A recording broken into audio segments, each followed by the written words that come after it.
Let's travel back in time to an era so ancient that the human imagination can barely comprehend it. We're traveling more than 300 million years into the past to a world that existed long before the first dinosaurs appeared. This is the Carboniferous period. Imagine a planet where the very air was different.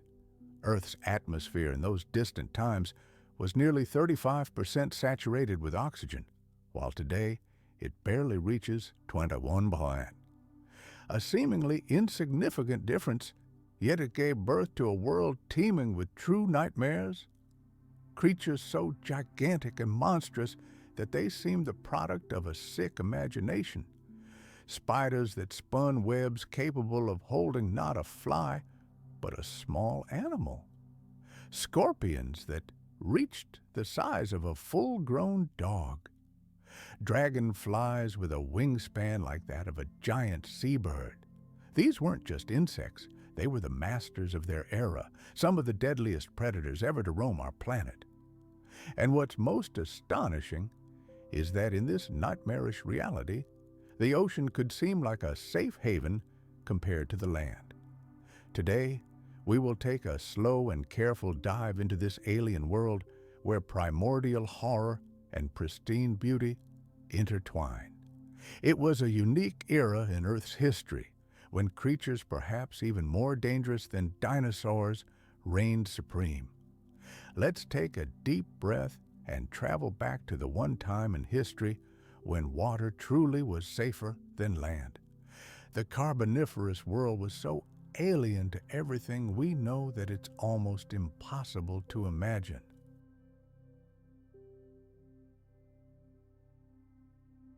Even after the giants disappeared, the earth retains the imprint of their reign, patiently biding its time. We can only collect these fragments and try to piece together a picture of what life was like in that nightmarish, almost unimaginable world. If the Carboniferous period seems distant and mysterious to us, it's only because the veil of time has reliably hidden it from our eyes. But the planet is the best keeper. It has carefully preserved traces of that era, just waiting to be discovered. And these clues don't always appear in the form of majestic skeletons like those of dinosaurs. They are often far more fragmentary, but no less fascinating. In fact, the fragments of the past we uncover are often even more powerful and unsettling. After all, they capture the physical features of creatures that once reigned supreme on this earth. The very ground itself still bears their scars. One of the most astonishing finds came in the form of gigantic fossilized wings. In coal seams and ancient rocks across Europe and North America, paleontologists have stumbled upon the imprints of dragonflies, whose wingspans were greater than those of a modern hawk. Looking at these fossils, you're struck by the incredible detail. Every vein on the wing is so clearly preserved that you can almost imagine them shimmering in the rays of the ancient sun as the creature soared through the air. These wings are not a figment of the imagination.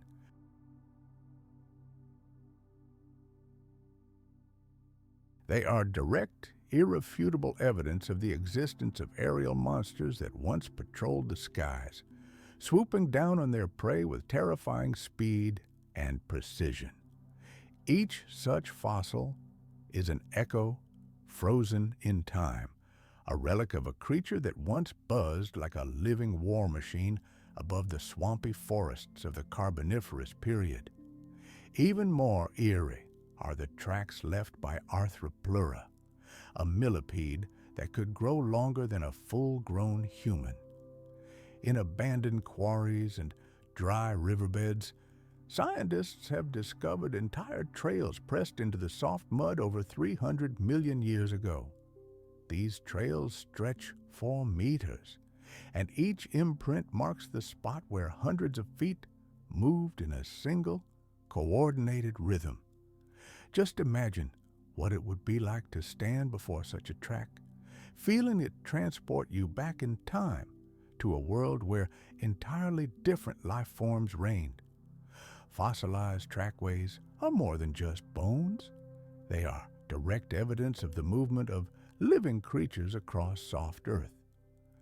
The scale of these tracks is awe-inspiring, as they not only confirm the existence of such creatures, but also demonstrate their confident, dominant march across the planet. Coal mines also opened a window into this forgotten world. As miners dug through deep layers of rock, they often stumbled upon enormous fossilized trunks of ancient plants and the occasional remains of arthropods, buried in what was once a boggy, swampy forest.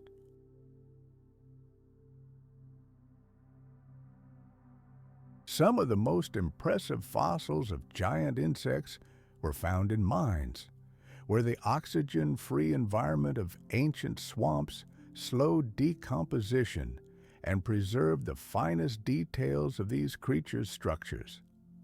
Holding one of these fossils is like touching another alien world. These finds are like fragments of a nightmare, supposed to have faded into time, but somehow miraculously survived. Their emotional impact is profound. Unlike the massive bones of dinosaurs, these fossils are often delicate and fragile in appearance, yet they bear witness to creatures that were anything but fragile. They remind us that the monsters of the Carboniferous are not fiction. They were as real as trees and rivers today, and their traces still litter the planet like a trail of breadcrumbs leading back to a world where survival was nigh impossible. Every wing print, every fossilized centipede whispers the same truth. The Carboniferous was more than just another chapter in Earth's history. It was an age of nightmares, etched in stone. The ground beneath our feet still holds the memory of a time when nature itself bred terror. These scars of the past not only tell us of what once existed, but also fuel our imaginations, connecting prehistoric realities with the fears we carry to this day. These fossils not only resurrect the planet's memories, but also remind us that the human imagination has never ceased to draw inspiration from this forgotten era.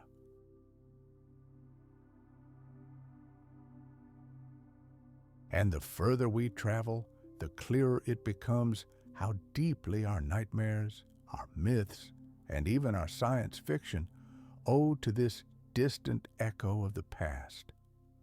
When we look at Carboniferous fossils, they don't simply show us what once lived on Earth. They evoke something deeper, something connected to how our minds process fear. These creatures seem so alien that it's hard to believe they were once part of Earth's biosphere. Yet, they are not figments of the imagination of science fiction writers or Hollywood screenwriters. They were real. And perhaps it is precisely this reality, combined with their almost alien appearance, that makes them such powerful symbols in the human consciousness. Let's consider for a moment what it is that unsettles us so. Predators like lions or crocodiles evoke fear, but their appearance is comprehensible. We can predict their movements. But a centipede the size of a car or a dragonfly with eagle-like wings seems like creatures from another dimension.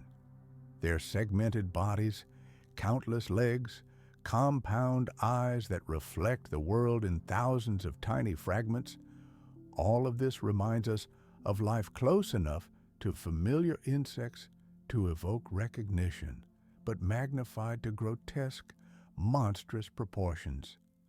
It is this intimacy, coupled with a distortion of scale, that makes them so terrifying. They are our world, but seen through a distorted mirror. They are nature taken to the extreme.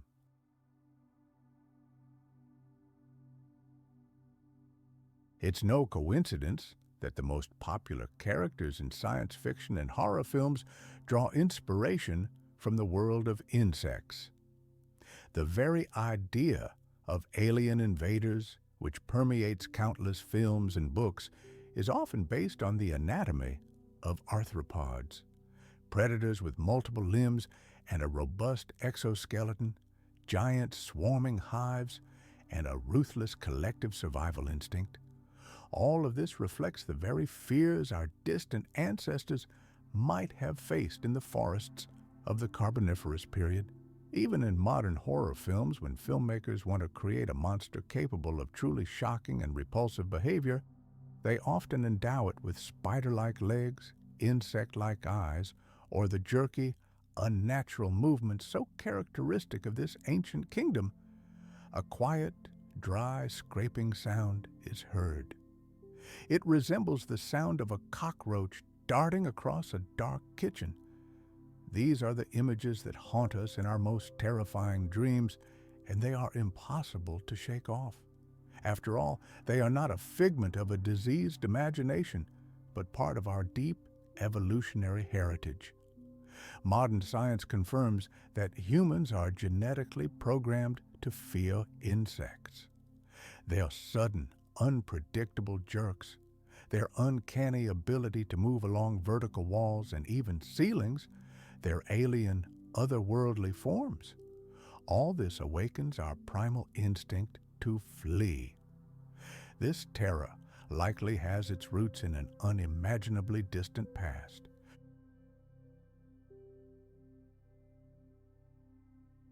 Let's travel back to ancient times, when our distant ancestors, just beginning to explore land, came face to face with predators that resembled modern arthropods but were monstrously enormous. So, the fear of insects isn't some irrational phobia. It's an echo of ancient memory, forged in the crucible of the struggle for survival. That's why we return to these images again and again in our legends, myths, and works of art. They seem completely alien to us, yet familiar enough to resonate on a deep, subconscious level. Think of H.G. Wells's classic novel, The War of the Worlds.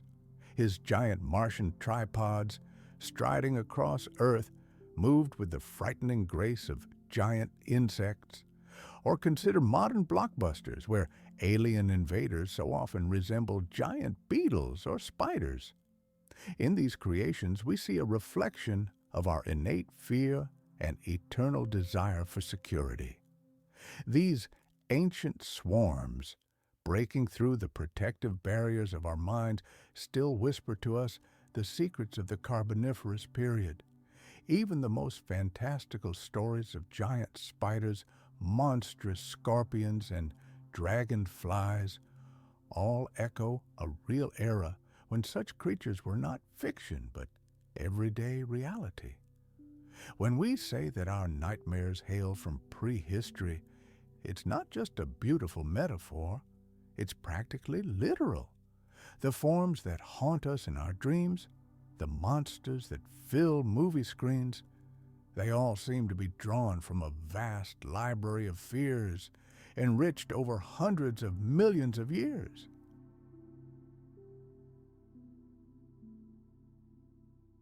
We don't invent these horrors, we inherit them.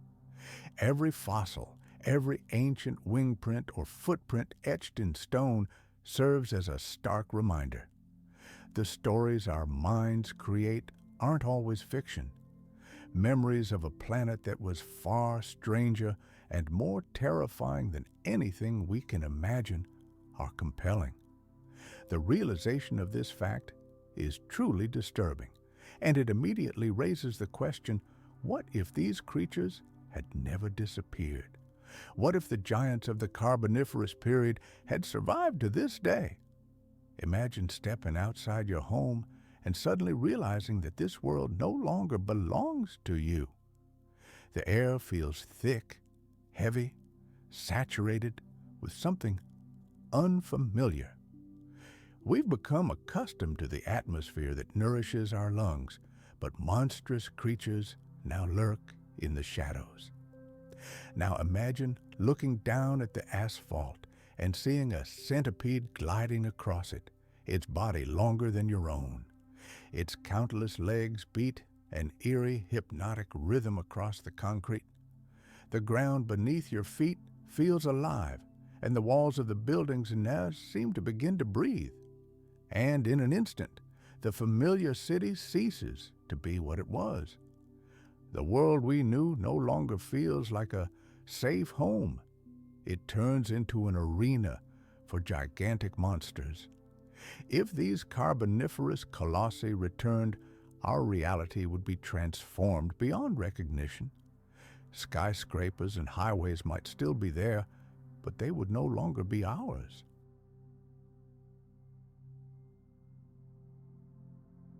Imagine giant dragonflies, each the size of a hawk, patrolling the skies between the office towers. Their enormous wings, shimmering with a metallic sheen, catch the sun's rays, but they would no longer hunt gnats, but birds striking with surgical precision and tearing their prey apart mid-flight. City parks and suburban forests would become deadly traps, shrouded in webs stretched from tree to tree. The spiders that spun these webs would be large enough to ensnare not only small animals, but also unwary humans. A simple walk in nature would become unthinkable, as any path could lead you into the sticky embrace of silken threads as strong as steel wire. Our homes and roads would cease to be a refuge. Cats and dogs would be under constant threat from predators capable of easily entering homes. A scorpion, the size of a large cat, would no longer be just a fossil in a museum. It would become your new neighbor, lurking under a porch or waiting in a dark basement, its tail threateningly curled, a drop of deadly venom at the tip of its sting. Even simple sleep would become an ordeal, as every night would be accompanied by an eerie chorus. The endless pounding of running feet and the metallic hum of giant wings. Cities themselves would hardly survive under such conditions. Arthropods comparable in size to us would begin competing for food and living space. An entire grain harvest could be destroyed in a single night by locusts the size of cars.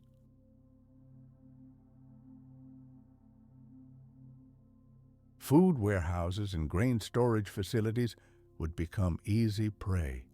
Human agriculture, the foundation of our civilization, would simply collapse.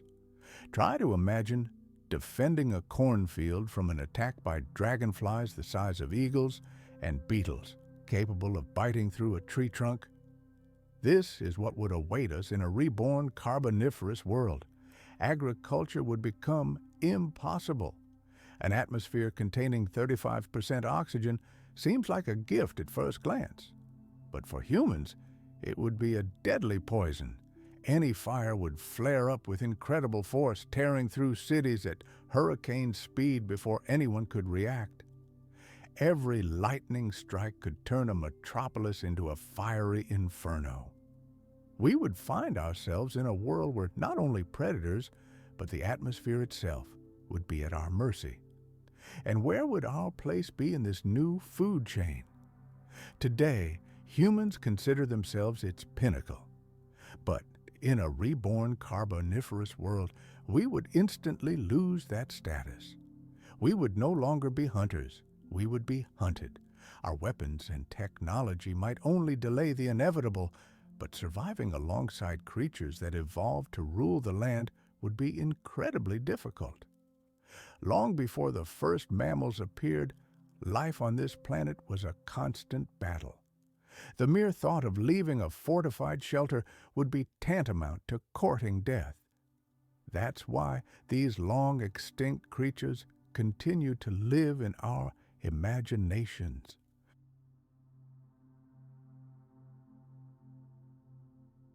The thought of their return makes us realize how fragile our hold on this world is. We live in comfort only because we inherited the planet they abandoned.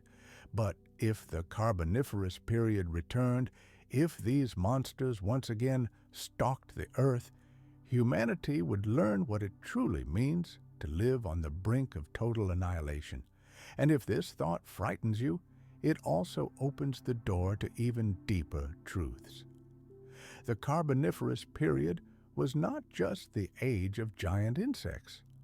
It laid the foundation for the emergence of reptiles and ultimately dinosaurs. When we think of prehistoric monsters, our imaginations instantly conjure up majestic dinosaurs. We see colossal brachiosaurus stretching their impossibly long necks toward the treetops. We hear the thunder of a Tyrannosaurus rex hurtling across a prehistoric plain. We imagine predatory raptors hunting in coordinated deadly packs. Dinosaurs have become central to our understanding of the ancient world because they were enormous, powerful, and sometimes possessed a strange, frightening grace. They inspire awe, the same admiration we feel for the giants of history. But those who lived before them did not inspire awe. They evoked primal terror. Modern centipedes may appear tiny compared to their ancient relatives, but their bodies still replicate the very design that once allowed Arthropleura to grow to sizes larger than a human.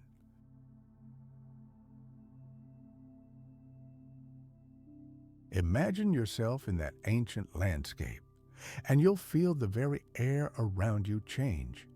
It's thick, dense, almost tangible. Breathing it would have been difficult, even painful, as the atmosphere contained an incredible amount of oxygen. The sky above would likely have seemed piercingly clear, and the light piercing the dense veil of clouds and fog would have cast a ghostly bluish glow on the ground, as if emanating from eternity itself.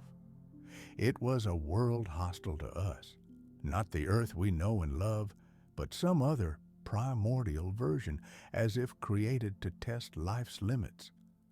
Everywhere you looked, an endless patchwork of marshy swamps stretched out, dark and damp, covered in a thick green carpet.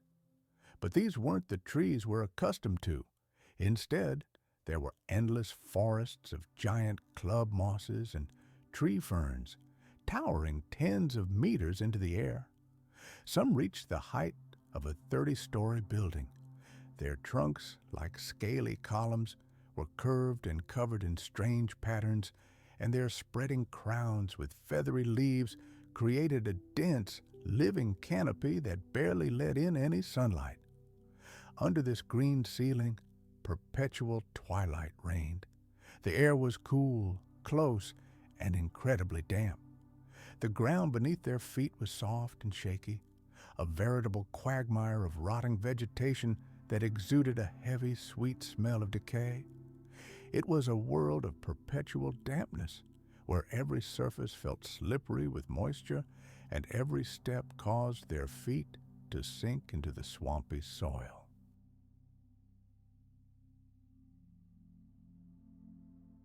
They retained their segmented armor, countless legs working in astonishing synchrony, and venomous fangs at the base of their heads. These creatures are a living reminder that the ancient lineage of those who once dominated the planet has not disappeared. It has simply taken on more modest and inconspicuous forms. When you see a centipede crawling up your wall, it's not just an insect that has infiltrated your home. It's a living echo of a creature that once left meters-long tracks in the Carboniferous mud. Scorpions, with their upturned tails and powerful pincers, are perhaps the most striking reminder of a bygone era. Today, they survive in deserts and forests across the world. Those scorpions that inhabit our ecosystems rarely grow larger than a human palm. However, their ancestors were true giants, reaching the size of house cats and patrolling the Carboniferous swamps like armored death knights. Modern scorpions still possess the astonishing ability to glow under ultraviolet light, a strange reminder of how alien their biology remains. And this fact still strikes terror in those who encounter them. When you hold a fossil of a scorpion from 300 million years ago, you see virtually the same creature, simply scaled up to nightmarish proportions. Despite everything, their kind survived, because their design was so perfect that it required no significant modifications for hundreds of millions of years.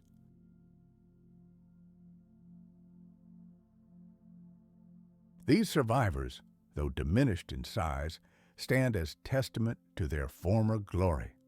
They are true symbols of resilience. Just think, these creatures were able to adapt and survive as entire giant empires crumbled around them. They stubbornly clung to life despite a series of mass extinctions, catastrophic climate change, and the collapse of entire civilizations. They witnessed the rise and fall of the giant forests of the Carboniferous period, and witnessed the emergence of the first reptiles and fearsome dinosaurs. Their ability to survive is more than just a scientific curiosity.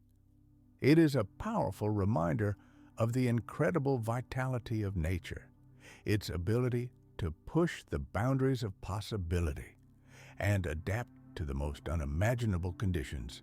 And yet, these ancient creatures are still with us in our modern lives. That's why they arouse such keen interest and, at times, inexplicable anxiety. When a dragonfly whizzes past your face, when a centipede writhes beneath an overturned stone, or when a scorpion raises its tail threateningly in the desert under the starlight, we are struck by more than just their bizarre anatomy. At that moment, something much deeper awakens within us. It is an echo of primal fear, encoded in the nervous systems of our distant ancestors who once lived in the shadow of their monstrous forebears. The shadows of the Carboniferous period still surround us.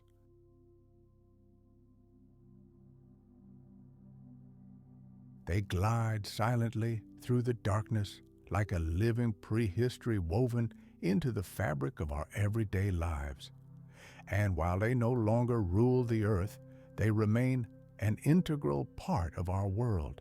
They serve as a perpetual reminder that the age of monsters never truly ended.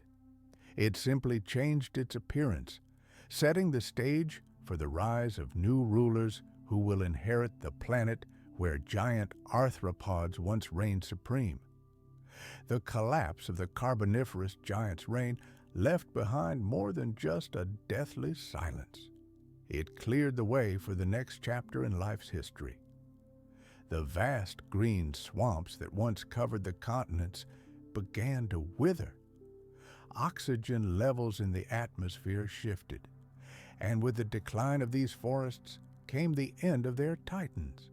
But from this ashes and destruction arose new opportunities. Those who managed to survive inherited a world forever changed by fire, famine, and the fall of the giants. The stage was set for the emergence of a ruler of an entirely different kind.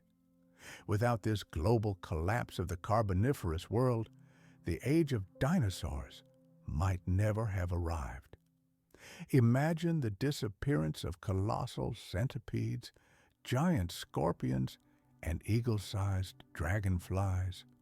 All these creatures were dominant predators in their ecosystems for millions of years. They firmly occupied virtually every ecological niche, hunting relentlessly and leaving no chance for vertebrates to develop.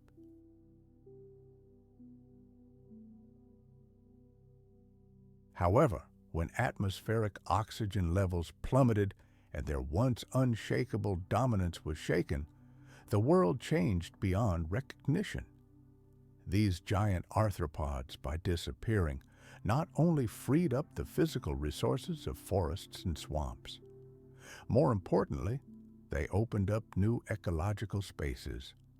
The tiny reptiles, which had timidly begun to emerge at the end of the Carboniferous period, suddenly found the world much less hostile.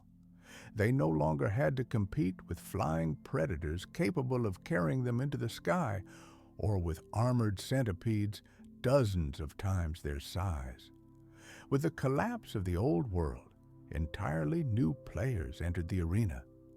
Thanks to their flexibility and adaptability, these reptiles could climb trees, dig burrows in the ground, and quickly colonize new territories. But their greatest asset was their eggs, protected by a strong shell. This gave them a colossal advantage in a world that was deadly to any fragile life. Amphibians, for example, were tightly bound to water, but reptiles were able to lay their eggs safely on land, far from drying up ponds and the predators lurking within. The demise of the giant arthropods was the impetus that launched the era of reptilian prosperity. The earth seemed to breathe a sigh of relief, freed from the terrifying presence of armored crawling nightmares and winged killers. In their place, a new drama began to unfold.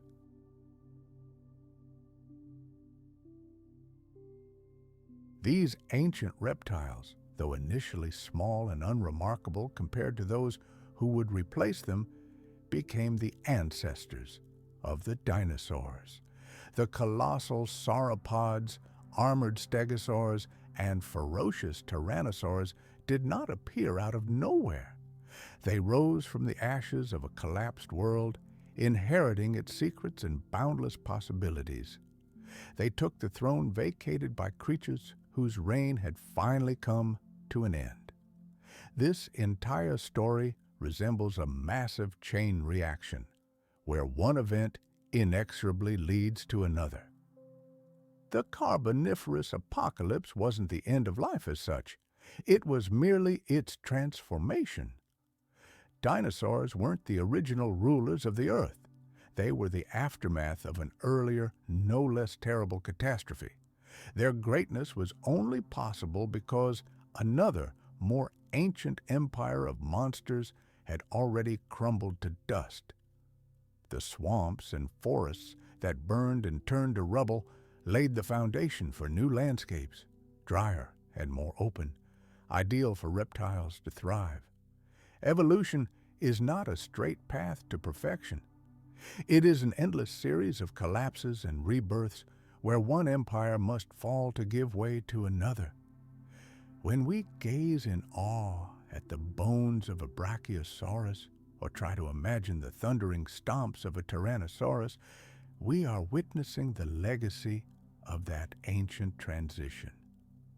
Dinosaurs may seem like the pinnacle of nature's creation, but in reality, they were the children of a great extinction.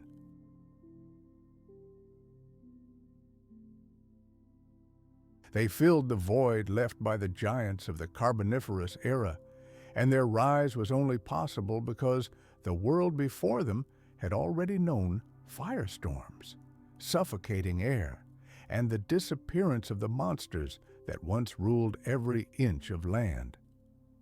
The forests that gave birth to dinosaurs rose from the ashes of death, and this cycle of destruction and rebirth would continue endlessly, reshaping the planet again and again until another collapse led to the extinction of the dinosaurs themselves.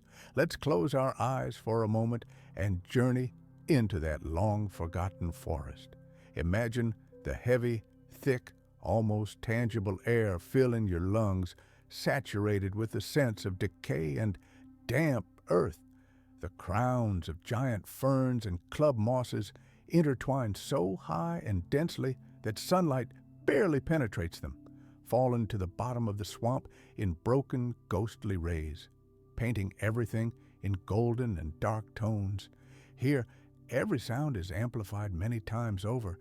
The deafening crack of wings, wide as those of modern birds, the sharp click of armored limbs gliding along tree bark, the soft rustle of leaves when something enormous stirs in the gloom.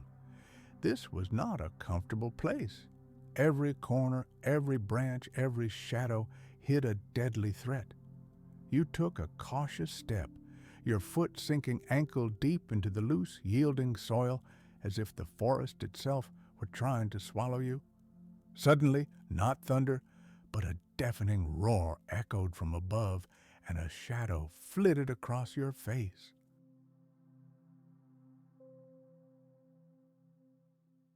A dragonfly the size of a hawk swooped overhead. Its enormous compound eyes flickered in the dim light as it swooped down on its prey with surgical precision. The whirring of its wings was so loud it vibrated in your chest like the roar of a machine. For a moment, you realized that this was no ordinary insect, but a true aerial predator, the rightful master of the skies of this era. Then a scraping sound comes from the undergrowth. Something massive is pushing through the ferns as if dragging a heavy armored body behind it. At first, your mind refuses to believe what you're seeing. It's too big to be real. But then it appears before you, Arthropleura, a giant centipede, longer than a human. Its countless legs sway in unison as it crawls along the forest floor. Each step is measured and heavy, as if the earth itself groans under its weight. Its antennae constantly probe the air, tasting the moisture and detecting the slightest vibrations. You can't tear your eyes away from this spectacle, experiencing an eerie mixture of awe and disgust. Goosebumps run down your spine just thinking about what it would be like to feel those many legs on your body. And then silence falls again. In the shadow of a giant tree trunk, you notice an ominous shimmer. It's a spider's web, but not the delicate, lacy mesh we know today. It's a massive, sticky lattice of thick, rope-like threads stretched between the branches. At its center, a spider the size of a small dog stands frozen.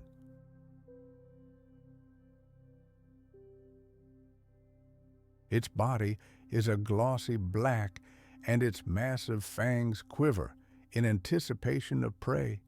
One false step, and you'll find yourself trapped, doomed to become its meal. The forest around you breathes, but its breath brings not peace, but a deadly threat. The air hums with the flapping of wings, the ground trembles with crawling bodies, and predators that never sleep lurk in the trees. Even when you stop to listen, the silence brings no relief. In this world, silence means only one thing. Someone else is listening to you. Something is waiting. Now imagine there is no escape from this nightmare. Suddenly, the oceans, full of their own dangers, seemed a much safer choice. Stepping onto dry land, you found yourself in a living nightmare where everything, from size to sounds to shadows, was arrayed against you. This wasn't the romanticized danger of dinosaurs, which from a distance might seem like mythical creatures. No, here the horror was real, tangible. It crawled at your feet, buzzed overhead, and attacked from all sides. You couldn't admire these creatures from afar. You lived among them, and every moment was a desperate struggle for survival. And this is the chilling truth. For one fleeting moment in Earth's history, the scales tipped in the most bizarre way. Water became a refuge, a sanctuary, while the land itself became a living hell. Now imagine standing in that ancient swamp again. The heavy air presses on your skin.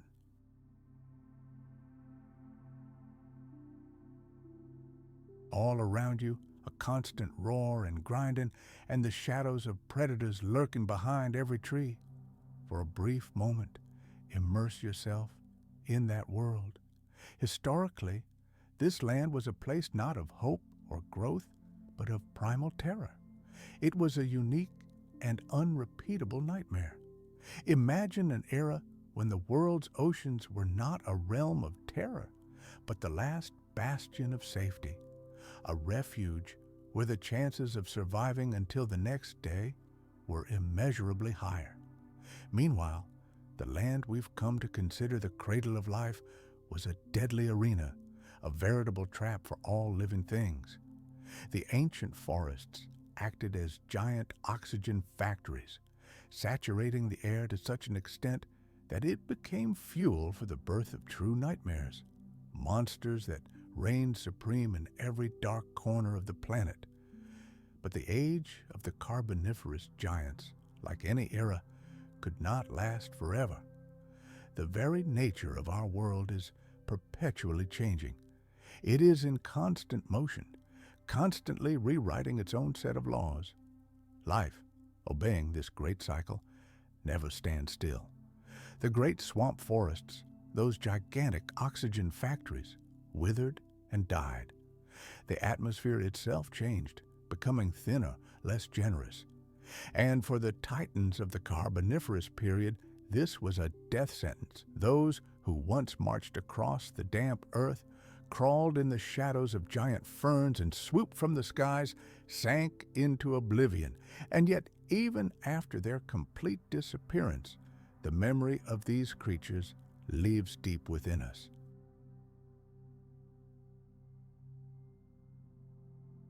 It's a genetic legacy.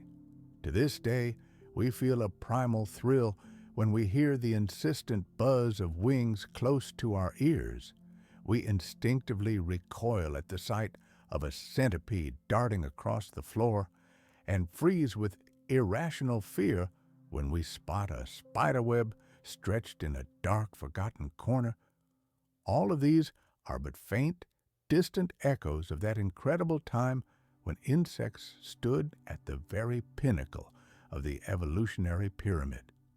These are not just fleeting, unpleasant sensations, but fragments of the true nightmares of our distant ancestors.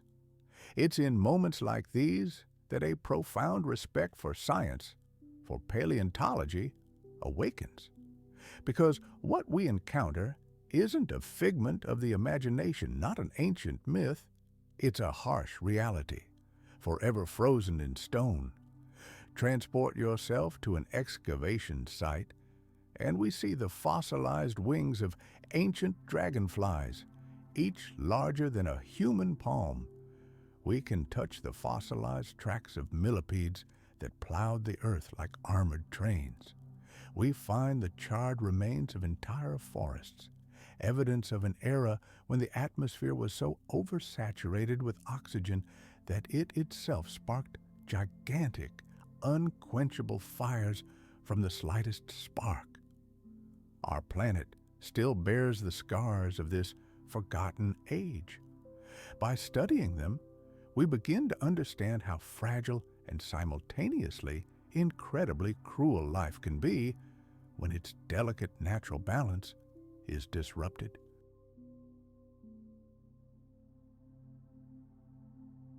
These Carboniferous forests, shrouded in a perpetual sweat, resembled gigantic natural greenhouses. The stagnant waters of the swamps reflected the dense vegetation, creating the illusion that the earth itself was literally teeming with life. Strange, unseen plants occupied every inch of the land. Some intertwined into dense carpets at the water's edge, others carpeted the forest floor, and the tallest reached skyward, desperately fighting for every dim ray of light. The result was a veritable labyrinth of living walls and dancing shadows. Visibility was virtually zero, and any movement in these thickets could be mortally dangerous. Life flourished in such an atmosphere, but it was not tranquil. The very abundance of oxygen that allowed plants to grow to incredible sizes also concealed a hidden, terrible danger. Oxygen is fuel for fire, and in a world so oversaturated with it, forests could at any moment turn into a living hell. Imagine a flash of lightning piercing this twilight world, striking the dense canopy of trees. In an instant, the spark transforms into a wall of flame roaring through the swamps, devouring everything in its path. Fires here were not a rare occurrence, but an integral part of the planetary rhythm. Each such cataclysm destroyed vast tracts of forest, but thanks to the endless moisture, nature quickly recovered, setting off an eternal cycle of destruction and rebirth.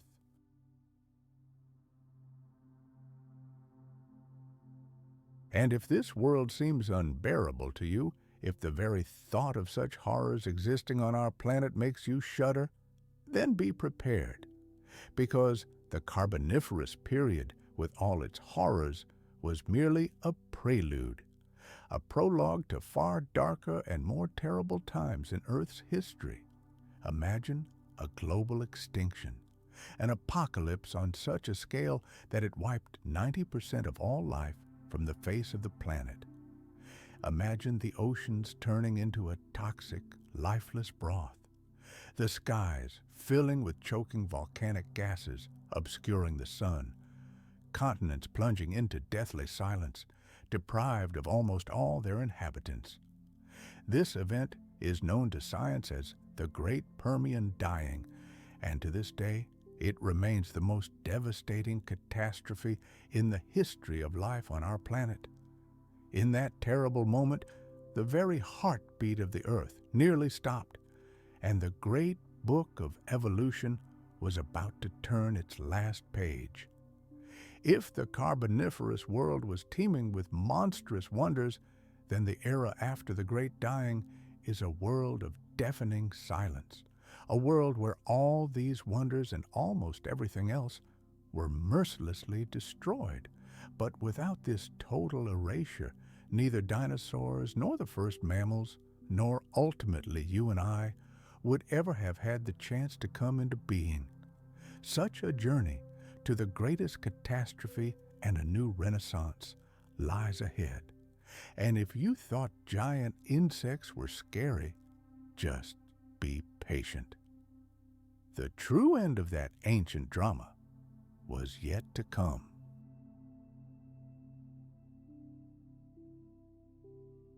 In this grand history, the world was only just beginning its bloody chronicle, and compared to what was to come, even a reign of giant monsters may seem like a mere prologue. And here we conclude our story today. They were taking their first step into an entirely new world, where the very atmosphere served as a forge, forging insects into true monsters. Imagine these forests, perpetually immersed in semi-darkness and saturated with moisture. They literally teemed with creatures that seemed like the product of a nightmare, too huge, too alien. The air, super saturated with oxygen, generated incredible strength, but this strength was too great for the fragile bodies of the first amphibians. This unique atmosphere did more than create a new ecosystem. It transformed into a deadly arena for survival, in which arthropods gained an absolute advantage. The entire Carboniferous period is an era of great paradoxes. The air, which should have been the source of life, turned into a dangerous weapon, transforming those who breathed it into giants whose existence is hard to believe today. This single yet decisive factor set the stage for the emergence of the most terrifying land creatures ever to roam our planet. And these creatures were painfully familiar in their outlines. They resembled ordinary insects. Due to the chemical composition of the Carboniferous atmosphere, insects evolved into flying titans and buzzing aerial predators, but the true nightmares didn't dwell in the skies.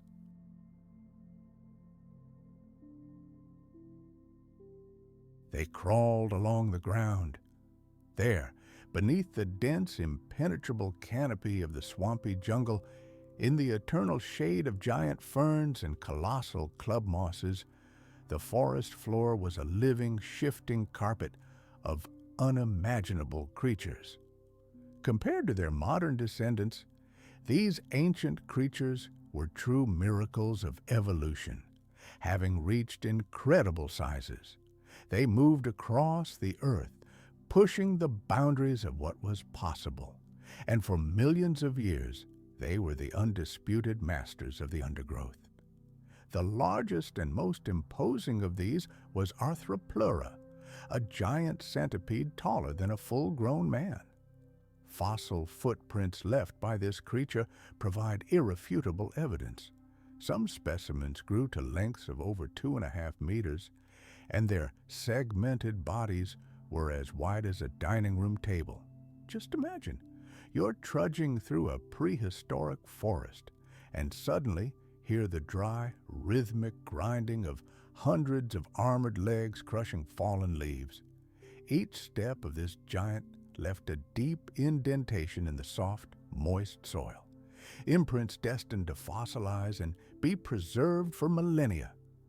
Arthropleura wasn't just enormous, it was incredibly robust, like a living tank crafted by nature itself. Its multi-segmented body was covered in thick chitinous plates that shimmered dully in the dim light of the forest, creating an almost metallic sheen. Even for us, 21st century humans, the very idea of such a creature seems like science fiction.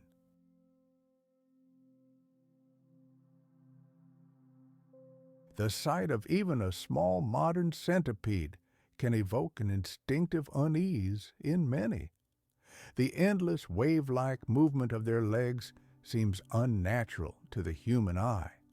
Now try to magnify that feeling of unease 100-fold. Arthropleura was the living embodiment of primal fear and disgust. It served as a menacing reminder that evolution created its children not for our comfort, but for total dominance in their habitat. This massive, arthropod-like giant apparently fed on rotting vegetation, slowly carving its way through the undergrowth like an armored log on hundreds of legs. But this seemingly peaceful fact in no way softens the terror evoked by the thought of encountering such a creature, silently gliding past you in the dim light of an ancient forest. But Arthropleura was far from the only creeping nightmare of the coal swamps. Scorpions also colonized these bleak lands. However, these weren't the diminutive desert dwellers we know today. Compared to them, their ancient ancestors were veritable giants. Some reached the size of a modern house cat. Their pincers possessed monstrous strength, capable of crushing bones with a crunch, and their tails curved overhead like siege weapons, tipped with deadly venom. They patrolled the damp forest floor, gliding silently through the shadows and striking without warning.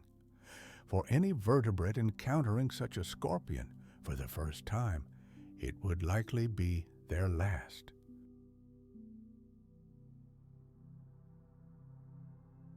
Its venomous sting, combined with its enormous size and incredible strength, made it one of the most fearsome and effective hunters of its time.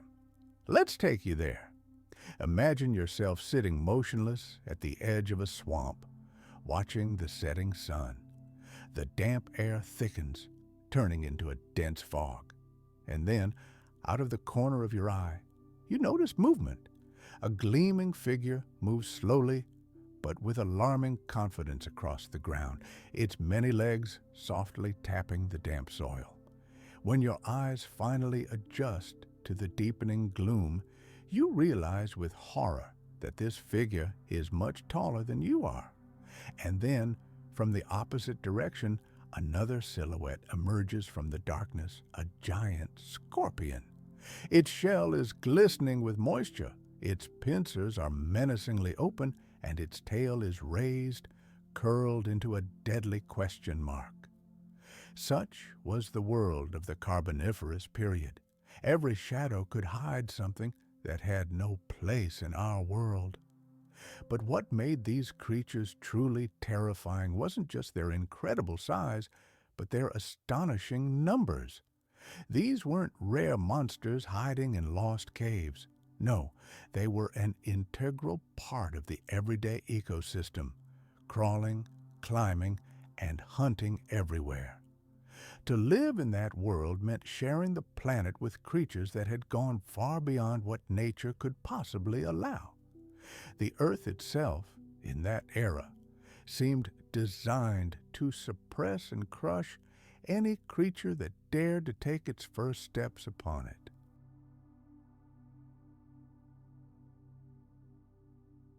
It was an incredibly skilled and deadly hunter. Its massive compound eyes, composed of thousands of tiny lenses, gave it a near 360-degree panoramic view. It could detect the slightest movement of potential prey, be it another smaller insect, or one of the first amphibians to venture out of the sheltering coolness of the water.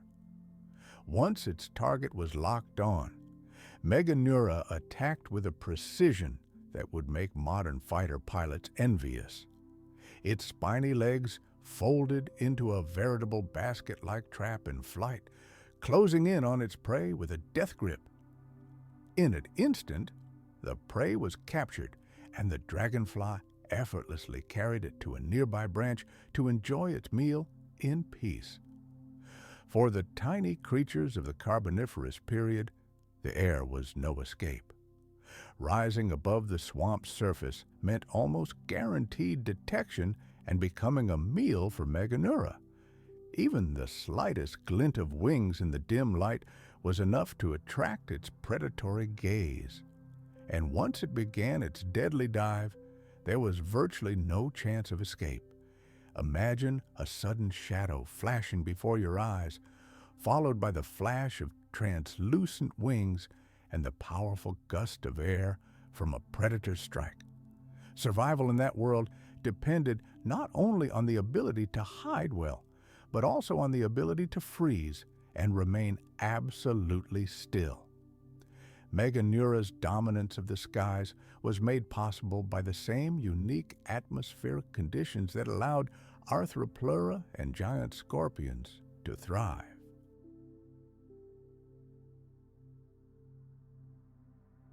Dense, oxygen-rich air provided these giant dragonflies with the energy needed for powerful flight that would be utterly impossible in today's thinner atmosphere. With each beat of their enormous wings, they could perform dizzying maneuvers, hovering in place or darting forward with astonishing speed. These were not clumsy, sluggish giants. On the contrary, they were precise, agile, and highly effective hunters who perfected the art of aerial pursuit.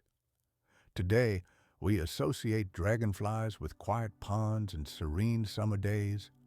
We admire their graceful forms as they glide silently across the surface of the water, but Meganeura bore no resemblance to this peaceful image. She was the ruler of the sky, a winged terror, an aerial predator who had transformed the skies into her personal hunting ground. Any creature that ventured above the forest or swamp risked being spotted by those enormous, all-seeing eyes. And if spotted, there was little hope of escape. But as terrifying as the ancient skies were, they weren't the most terrifying part of this world. Because while creatures like Meganeura ruled the air with surgical precision and deadly grace, far more disturbing nightmares lurked on Earth itself. And if you thought the skies were dangerous, believe me, the Earth was 1,000 times worse. If the sky belonged to Meganeura, then the shadows of the coal swamps were the undisputed domain of spiders.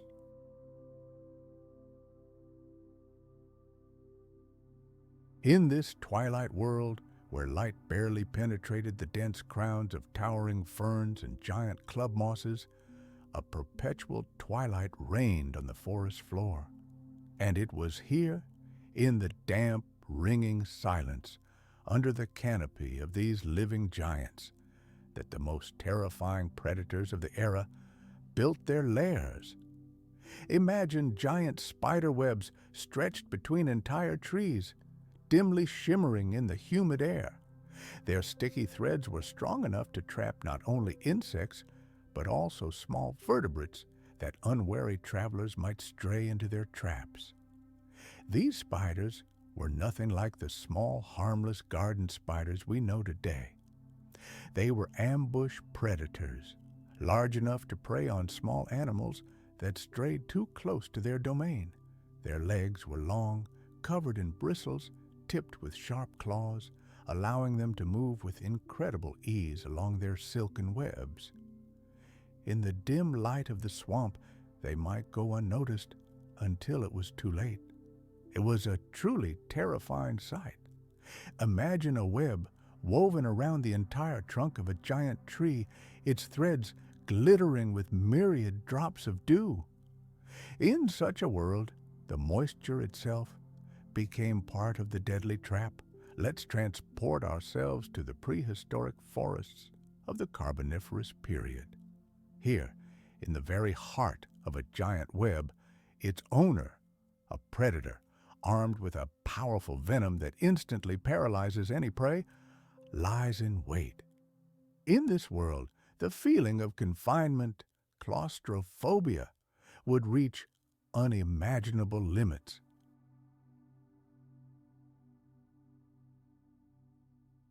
Just imagine you're carefully making your way through the damp thickets, and suddenly your face touches something sticky and elastic. It's a single silk thread stretched between giant ferns, an invisible trap that digs into your skin. A chilling terror instantly grips you as you realize you've disturbed the web, and its owner may already be rushing towards you via the vibrations. Any movement here becomes a mortal risk. For the first tiny amphibians, just taking tentative steps toward exploring land, these webs were veritable killing fields. One mistake, one false leap to the side, and they're thrashing in a sticky embrace woven from pure silk. Their desperate resistance quickly weakens as the deadly poison courses through their veins, turning them into lifeless prey. The spiders of that era were perfect killing machines, perfectly suited to this dark and damp world. Their 8 eyes detected the slightest movement with astonishing precision, and their silk, stronger than steel thread of the same diameter, served as both a deadly trap and a secure refuge. Their hunting methods were astonishingly diverse. Some species dug burrows deep underground, waiting for the vibration of a passing prey to leap out and strike. Others freely patrolled tree trunks and giant branches, their bodies almost blending with the texture of the ancient bark. Wherever you looked, you were haunted by the eerie feeling of being watched by dozens of eyes, as if someone was biding their time.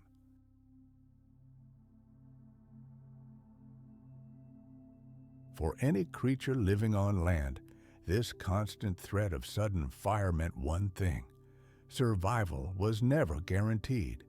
A stroll through the Carboniferous landscape would be a paradox.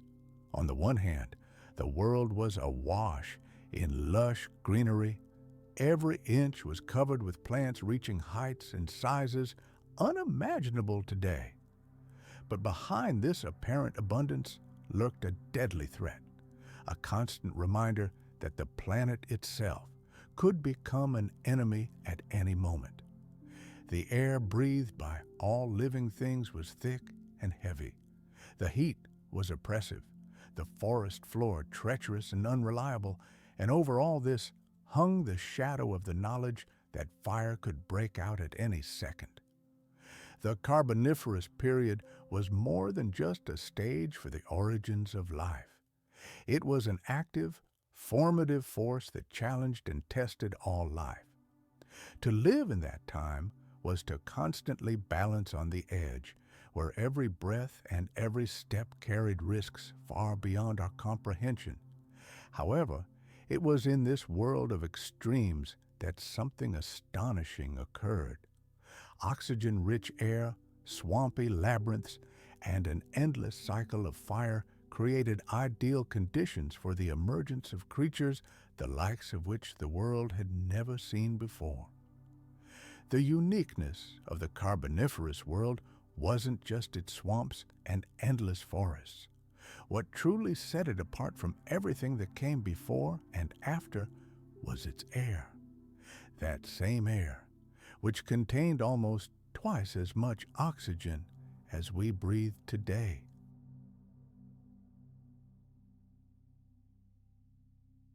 The Carboniferous forest wasn't just alive, it crushed you with its sheer mass, it oppressed you.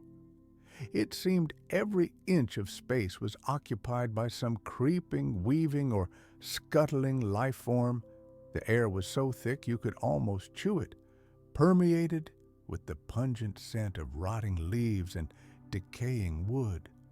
The damp soil squished beneath your feet, trying to pull you into its depths. And overhead, in the semi-darkness, countless silken threads glinted like thousands of deadly tripwires planted by an invisible enemy. Perhaps somewhere out there, in the dense shadows, a spider the size of a large dinner plate might lurk on a branch, patiently waiting for its prey to approach. Every step in such a forest would make your blood run cold. Even today, many people experience a primal instinctive fear when they see spiders. Their unnatural jerky movements, multiple eyes, and chilling patience evoke a sense of unease that we can't always rationalize. But in that ancient world, this fear would have been amplified 1,000-fold. The forests of the Carboniferous period transformed these instincts from mere fantasy into a vital survival mechanism. They were alarm signals, honed by evolution, that helped avoid encounters with predators deserving of the deepest terror. But as terrifying as these spiders were, they were only part of a much larger nightmare. While their webs turned the forest into a deadly labyrinth, the greatest threat of that era didn't hide in the shadows.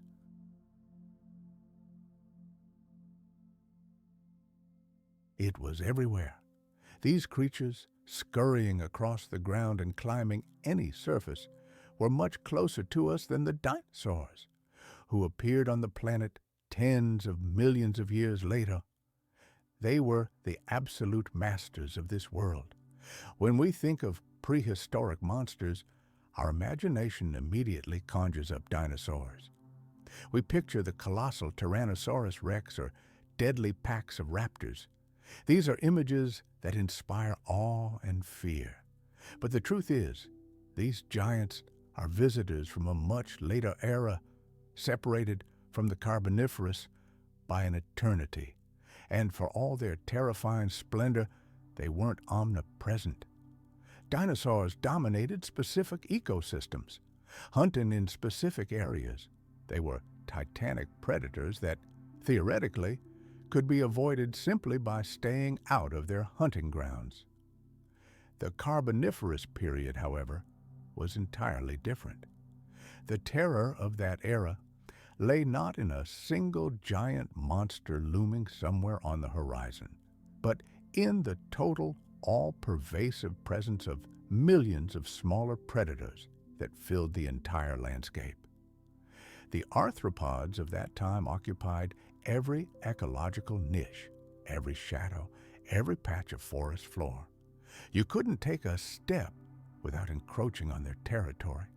Unlike dinosaurs, these weren't creatures you spotted from afar. They were there, underfoot, overhead, and all around. Their sheer number alone would have been claustrophobic. The giant dragonfly Meganeura reigned supreme in the skies.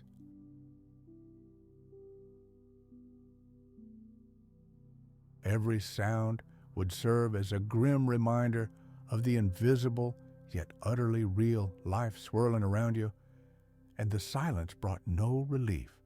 On the contrary, it often meant that something larger was approaching, its mere presence drowning out the smaller sounds. The forests closed in like living walls, and within these walls lived arthropods of truly incredible strength. There's another fundamental difference between dinosaurs and the Carboniferous monsters. Dinosaurs, for all their might, were biologically closer to us. They, like us, are vertebrates. We can intuitively understand their anatomy, skeleton, muscles, eyes. All of this makes them somewhat understandable. Now let's look at arthropods. They are the very definition of alien. Their jointed legs, armored exoskeleton, multifaceted eyes, and venomous mandibles are more reminiscent of creatures from nightmares than our distant relatives on the tree of life. To encounter them as they existed then is to encounter something entirely different, a living embodiment of the fact that evolution doesn't care about human comfort. That's why Earth, during the Carboniferous period, was a living hell, far more terrifying than anything the dinosaurs would later bring. It wasn't just the fear of one specific predator. It was the constant oppressive pressure of a crowded ecosystem populated by creatures that seemed to have stepped straight from the pages of our deepest fears. There was no escape.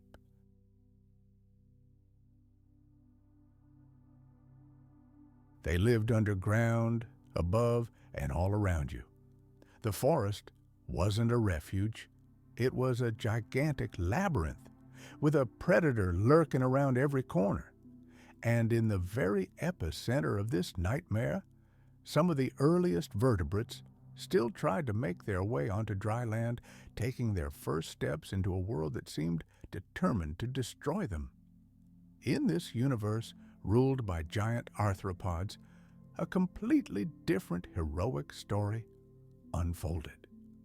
For millions of years, life thrived in oceans and swamps, protected by the water's elements. However, evolution never stands still. Some creatures began to venture to the water's edge, peering into a new, unexplored world. The first amphibians, the first vertebrates to set foot on dry land, were true pioneers, daring to take this risky step. Their bodies were a remarkable compromise between two elements. Instead of fins, they had strong, clumsy limbs. Primitive lungs developed, capable of breathing air supersaturated with oxygen, but their skin still required constant moisture. These amphibians were pioneers, but at the same time, they were incredibly vulnerable. The rules of the game were simple but cruel. In the water, food became increasingly scarce, competition grew, and safety was illusory. Land, however, offered new, exciting opportunities. The swamp forests were teeming with plants and small crawling creatures, and the land offered countless ecological niches previously unoccupied by any vertebrate.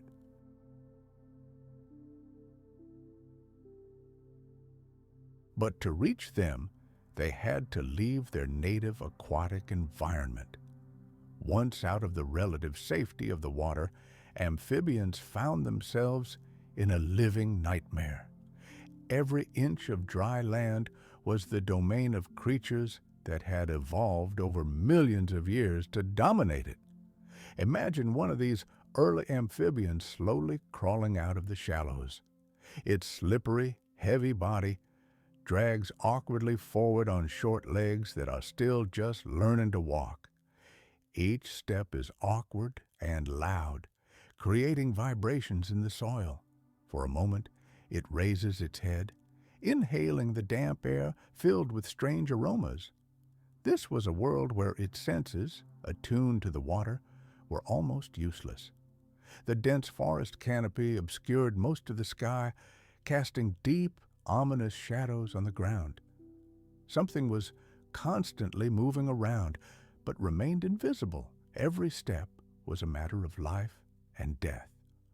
One false move could put her directly in the path of a giant scorpion.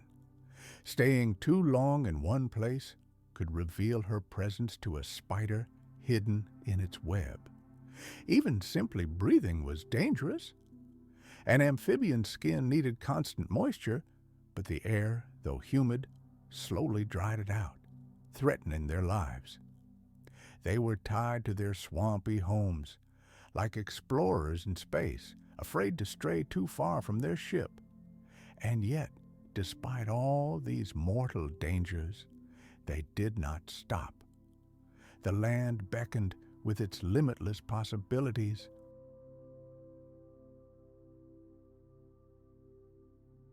Imagine this new, unexplored world spread out before the first brave souls who left the water. The land offered an incredible variety of possibilities. The air hummed with insects, and countless small arthropods scurried beneath their feet, an inexhaustible source of food. Dense thickets of plants provided shade and shelter, and unexplored territories beckoned to the most daring pioneers. In rare moments of calm, when predators retreated and silence reigned in the prehistoric forest, the ancient amphibian might chance upon a saving patch of moist soil, discover a swathe of easy prey, or find a safe haven under a fallen tree trunk.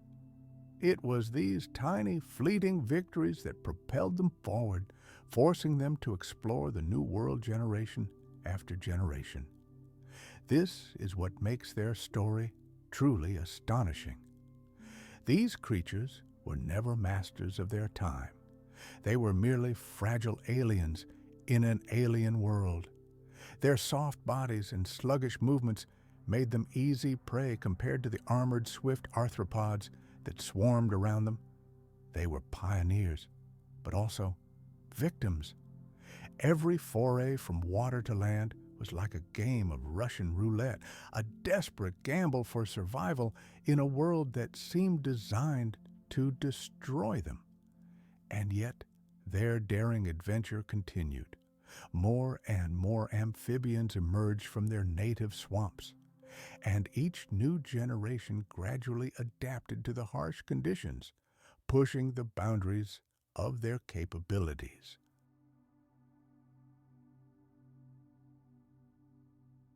Slowly, over millions of years, their descendants began to carve out a place for themselves in the sun. But in those distant times, the rules of the game were cruel and unforgiving. And while they waged their arduous struggle on the fringes of evolution, inch by inch advancing deeper into hostile territory, the waters they had abandoned remained a far safer refuge. In the depths of swamps and rivers lurked monsters that land dwellers could only guess at. But the land was inaccessible to them. The oceans, with all their dangers, became the only salvation from the living nightmare that reigned on the surface. For the very first amphibians, every step on land was a mortal risk. But as soon as they returned and plunged into the saving coolness of the water, the world around them was transformed. Life in the rivers and lakes of the Carboniferous period was also fraught with danger. Yet, compared to the horrors unfolding on land, the aquatic element seemed a veritable paradise. Water became the only place where one could feel relatively safe. And one of the main reasons for this was that underwater gigantism had its limits. The same oxygen-rich atmosphere that allowed dragonflies to grow to the size of eagles and millipedes to stretch as long as a human body didn't produce the same astonishing effect beneath the surface. Water is a dense medium, and for animals breathing with gills or primitive lungs, there was a natural ceiling limiting their size.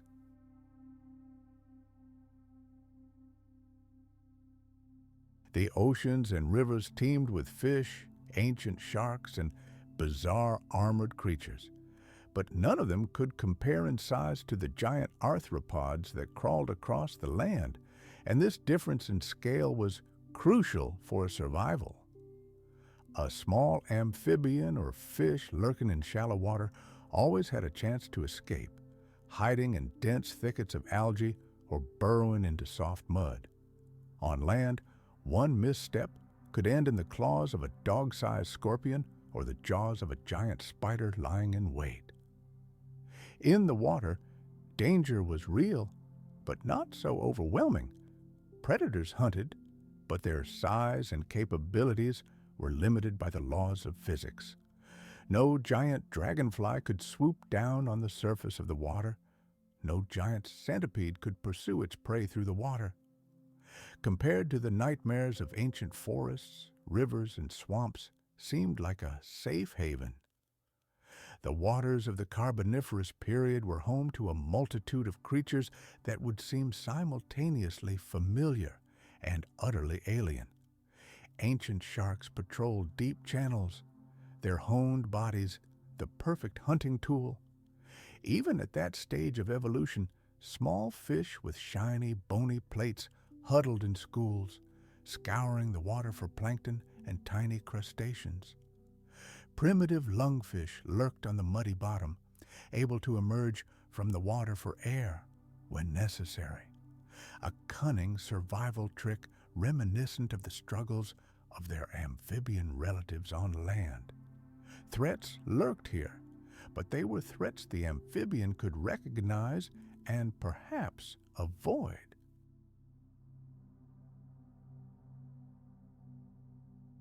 In the water, the rules of movement were entirely different. On land, amphibians were clumsy, slowly dragging their bodies on weak limbs. But in the water, their bodies acquired a surprising grace. Powerful tails enabled swift movement, their paws transformed into paddles, and the dense environment supported their weight, giving them the sensation of flight. They could always find shelter in the shade of reeds or hide in the dark depths. Water not only protected them from land monsters, but also allowed them to return to their original element, to the world where their distant ancestors once lived. It's easy to imagine one of these fragile creatures lurking at the bottom, its nostrils barely visible above the surface, filling its primitive lungs with fresh air. Somewhere out there, above the forest, unseen monsters scurry. But down here, danger seems distant and muted. Sure, a predatory fish might lurk in the murky water, ready to pounce, but at least the prey would face only one enemy. This solitude was a true gift in a world teeming with countless predators. Countless generations of amphibians led this double life, risking their lives on the shore, but returning again and again to the safe embrace of the water. Swamps and rivers became their home, a place where they foraged for food and raised their young. It was their paradise, a compromise that allowed them to survive.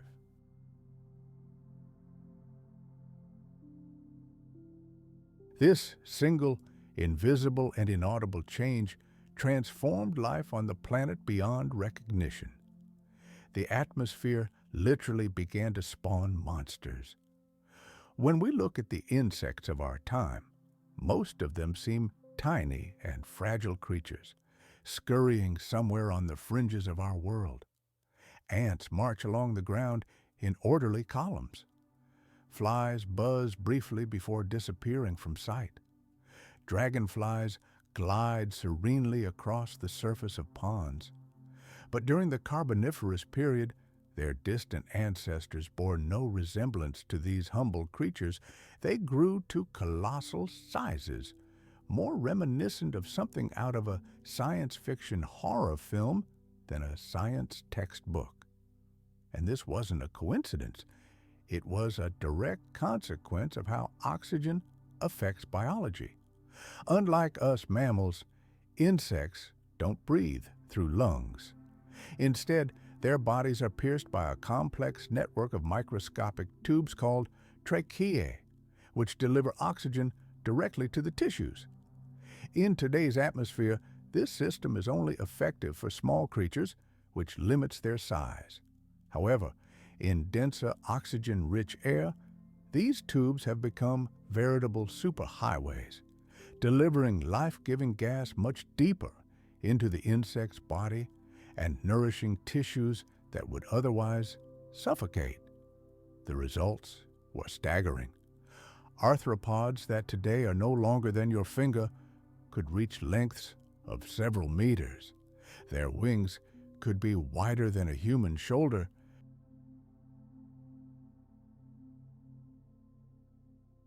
They were pioneers, but even they could not completely break away from the safety of the world that had birthed them. But even this aquatic paradise was far from ideal. The atmosphere, oversaturated with oxygen, posed another hidden threat, turning the entire planet into a gigantic powder keg. While the water offered refuge, Carboniferous Earth itself was dangerous not only because of its monsters. It could, at any moment, rebel against life itself. The oxygen-rich air, which allowed dragonflies to reach the size of hawks and centipedes to grow longer than humans, posed another deadly danger. With oxygen levels so high, significantly higher than today's, the planet resembled an ammunition depot, waiting for a single spark. In this alien atmosphere, fire was not just likely, it was inevitable. A lightning strike on dry vegetation could start a blaze that spread with incredible speed. Dense swamps, tall fern forests, and dense carpets of moss that covered vast areas provided the perfect fuel for the firestorms that raged across the planet. While modern fires can start with a spark from a tree, scientists suggest that Carboniferous fires could have wiped out entire ecosystems. Oxygen-rich air fanned the flames, causing them to burn hotter and longer than we can imagine today. Imagine the silence of a damp swamp suddenly shattered by the roar of an approaching storm.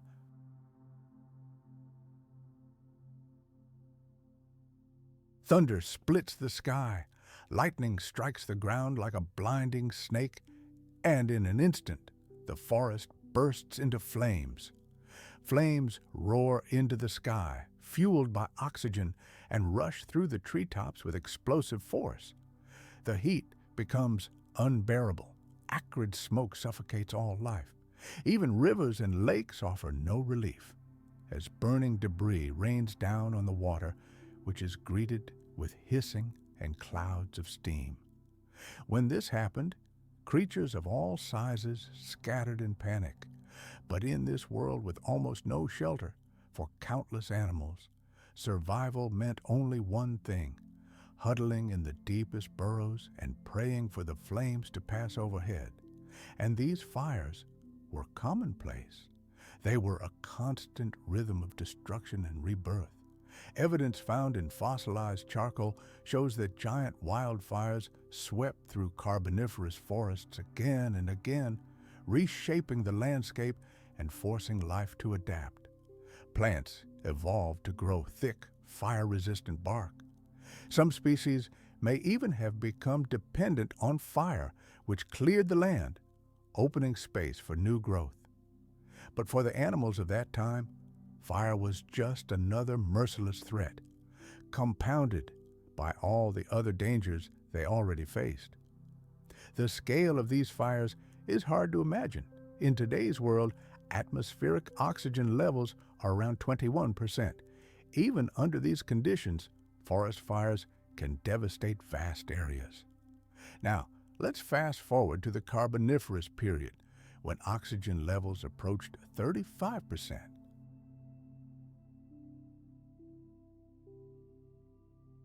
Under such conditions, a spark could ignite materials that today are virtually fireproof. Even damp wood and rotting leaves, normally fire-resistant, could ignite like dry gunpowder. Forests that seemed so lush and teeming with life were in fact ticking time bombs, ready to explode in a wall of flame at any moment. To live in that time was to live under the constant threat of your entire world burning to the ground. The ground might shake with the footsteps of giant centipedes. The skies might hum with the wings of giant dragonflies. The shadows might swarm with assassin spiders. But even when none of these predators were nearby, safety was never guaranteed. An approaching storm or a distant glow on the horizon could spell certain death for all life in its path. It seemed the earth itself conspired with its atmosphere to turn survival into a daily, grueling ordeal. And while the fire reshaped the planet in furious flashes, the everyday horror continued. Danger emanated not only from sudden catastrophes, but also from the endless chorus of predators that surrounded our heroes on all sides. Let us transport ourselves to a world unlike anything we know. A world where every living creature that dared to appear on the forest floor became potential prey. To truly experience the atmosphere of the Carboniferous period, one must immerse oneself in the everyday reality of its inhabitants.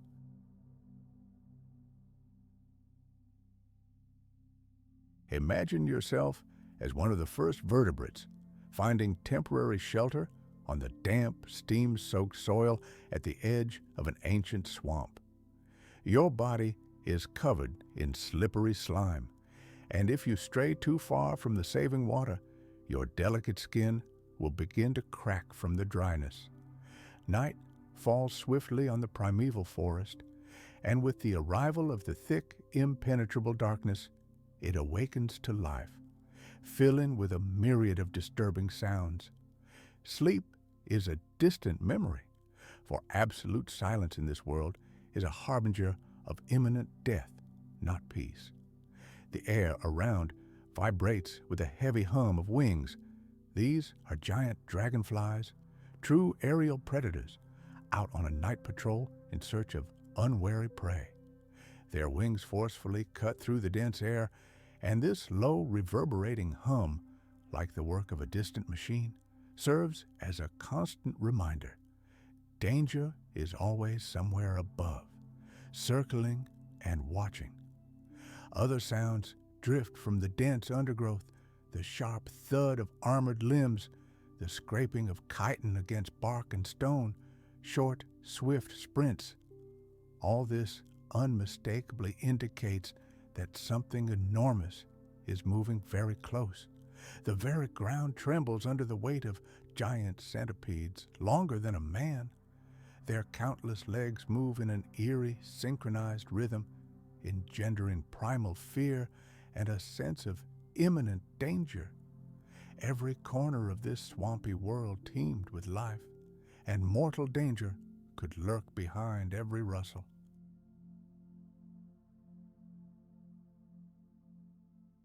The nervous systems of these ancient creatures were working at full capacity, serving as a last line of defense against sensory overload that would otherwise drive them mad. Amphibians and early reptiles had no chance to enjoy the tranquility of the silent night. A constant chorus of clicks, crackles, rustles, and buzzes was the eternal soundtrack of the era, a reminder that the land belonged to predators. Even the slightest flutter of a leaf could be a signal. A spider lurked nearby, slowly extending its bristly legs like slender fingers to probe the air before making its silent, deadly strike. The oppressive, suffocating humidity only heightened every sensation, conveying vibrations and scents with incredible clarity. And then it appeared in the air, the dominant scent of the era. The Carboniferous forest was the scene of an endless cycle of growth and decay. A thick carpet of decaying vegetation covered the marshy soil, exuding a sharp, pungent odor into the heavy, stale air. It was the scent of an entire world, one that, on the one hand, was brimming with life to the brim, and on the other, was literally suffocating from its own abundance.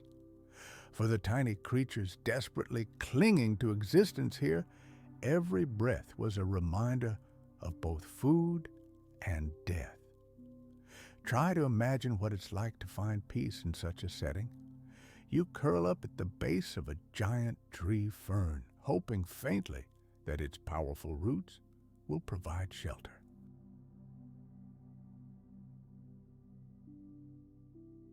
But the moment you close your eyes, the forest immediately asserts its claim.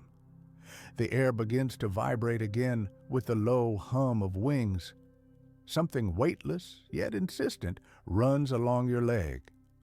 From above, the faint rustle of silk threads drifts, an ominous sign that somewhere in the treetops a giant web is being spun. The wind picks up and sleep turns into a deadly gamble. After all, the very moment you allow yourself to relax could be your last. You simply won't hear the sound's warning of the approach of a merciless predator. And the true horror of this era lay not only in the monstrous size of these creatures, but also in their innumerable numbers. Unlike later eras, such as the age of dinosaurs, when a single super predator could dominate vast territories, the Carboniferous world left no space. Insects and arthropods were absolutely everywhere. They crawled beneath the bark of giant trees, swarmed the forest floor, and swarmed through the damp air so saturated with moisture that thick clouds of fog completely obscured the moonlight. You were never alone, even if no one was attacking you at the moment. The oppressive feeling of being constantly watched, of being surrounded, never left you. For the inhabitants of this world, survival meant a permanent state of alert. Sleep was shallow, restless, constantly interrupted by the endless cacophony of wings, claws, and mandibles.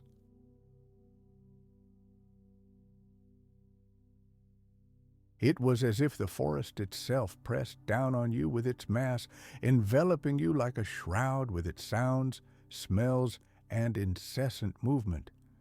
Fear was a part of life itself. It penetrated to the marrow of your bones, because in this world, to rest too long meant you would never wake up again. And yet, this primal terror was not unique to the Carboniferous period. It left a profound imprint on evolution that has lasted for millions of years, shaping the very instincts that continue to live deep within us to this day.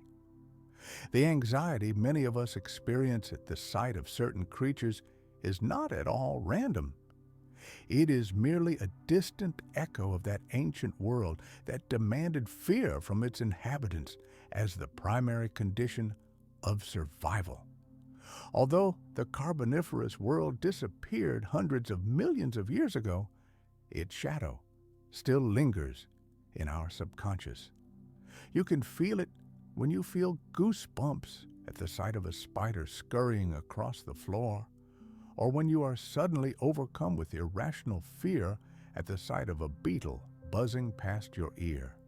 These reactions are more than mere irritation. They echo ancient survival instincts, forged in the crucible of a harsh world and ingrained in our distant ancestors.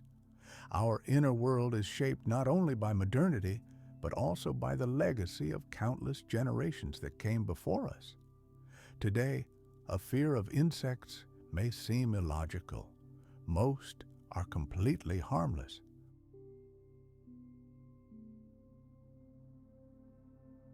However, in the Carboniferous era, this fear was not only justified, it was vital. Back when giant arthropods ruled the land, Fear was the only reliable way to stay alive. Constant vigilance, a lightning-fast reaction to any rustle, and an instinctive desire to avoid encounters with slithering and crawling figures, all of this was the ABC of survival. Over time, these defense mechanisms became an integral part of the vertebrate nervous system. They were passed down from generation to generation, becoming deeply ingrained in the instincts we still possess today. Consider how many people react to spiders. Fear often arises automatically, almost instantly, before the mind has time to analyze the situation and assess the real threat. This happens because our brains are genetically programmed to react acutely to the fast, chaotic, and unpredictable movements of multi-legged creatures. Even today, when we encounter a spider no larger than a coin, our ancient instincts scream, "Stay away!" Now imagine how much more powerful this reaction would be if spiders grew so large that they could weave their webs across entire trees or ambush small vertebrates. The terror we experience today is merely a pale, diluted version of the all-consuming fear that defined the lives of our ancestors. The same can be said of buzzing insects. Modern dragonflies are graceful and fragile creatures, but even their sudden appearance can make us flinch.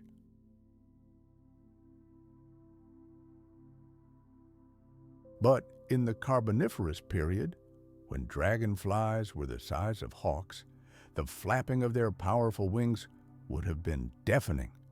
This low mechanical hum wasn't just background noise, it served as an alarm signal, a warning of the approach of a deadly aerial predator.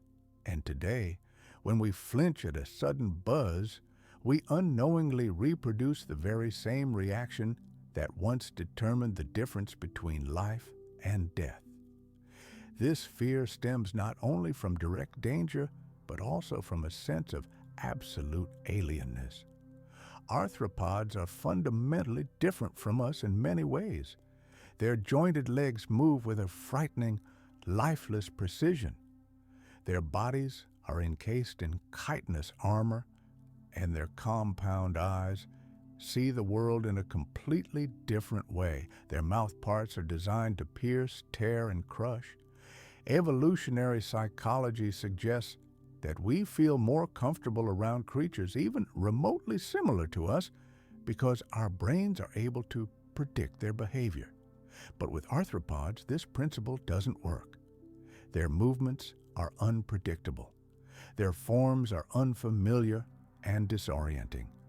And this unpredictability generates a deep-seated anxiety.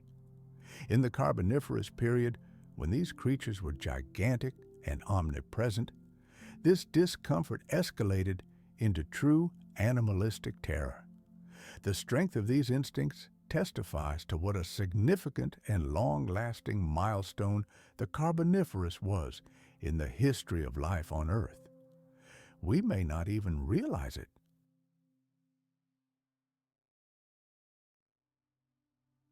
But the legacy of that distant era lives on in the very architecture of our brains. We shudder at the sight of a centipede. We feel revulsion when its antennae twitch before us. And we feel uneasy when surrounded by an intrusive buzzing sound. All of this is a ghostly echo of a time when fear was the only rational response to a world dominated by arthropods. However, it is crucial to understand. These were not simply insects in the modern sense. They were not harmless creatures occupying a modest niche on the fringes of an ecosystem.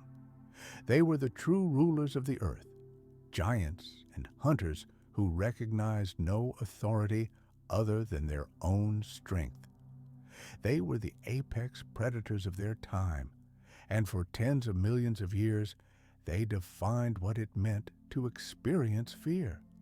When we think of the top predators of the prehistoric world, our thoughts usually turn to dinosaurs. giant theropods of the Mesozoic era, such as Tyrannosaurus rex, have firmly established themselves in our minds as the supreme rulers of the planet. However, millions of years before the first dinosaur appeared, the top of the food chain looked very different. During the Carboniferous period, power belonged not to reptiles or mammals, but to insects. In those distant times, arthropods played the role of today's lions, tigers, and wolves, completely dominating every corner of the ancient landscape.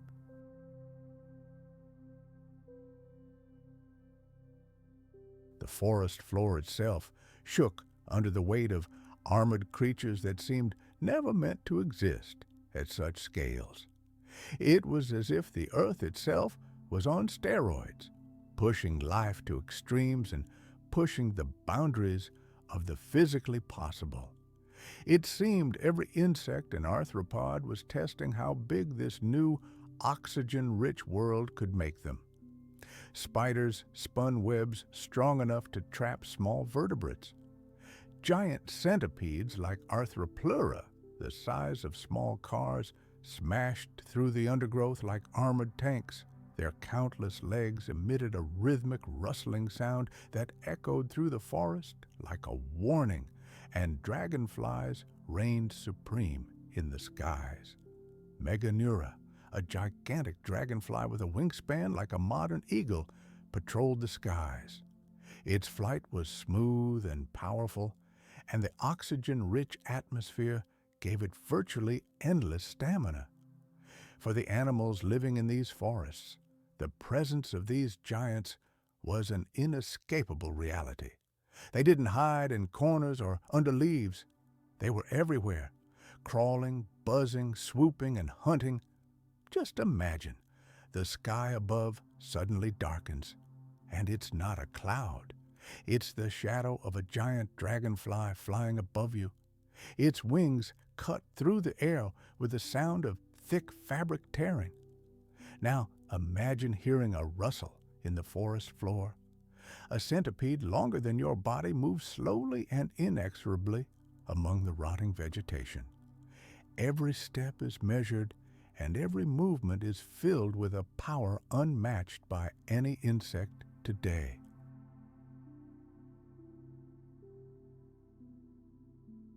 To understand this, we must completely abandon the conventional image of insects as small and fragile creatures.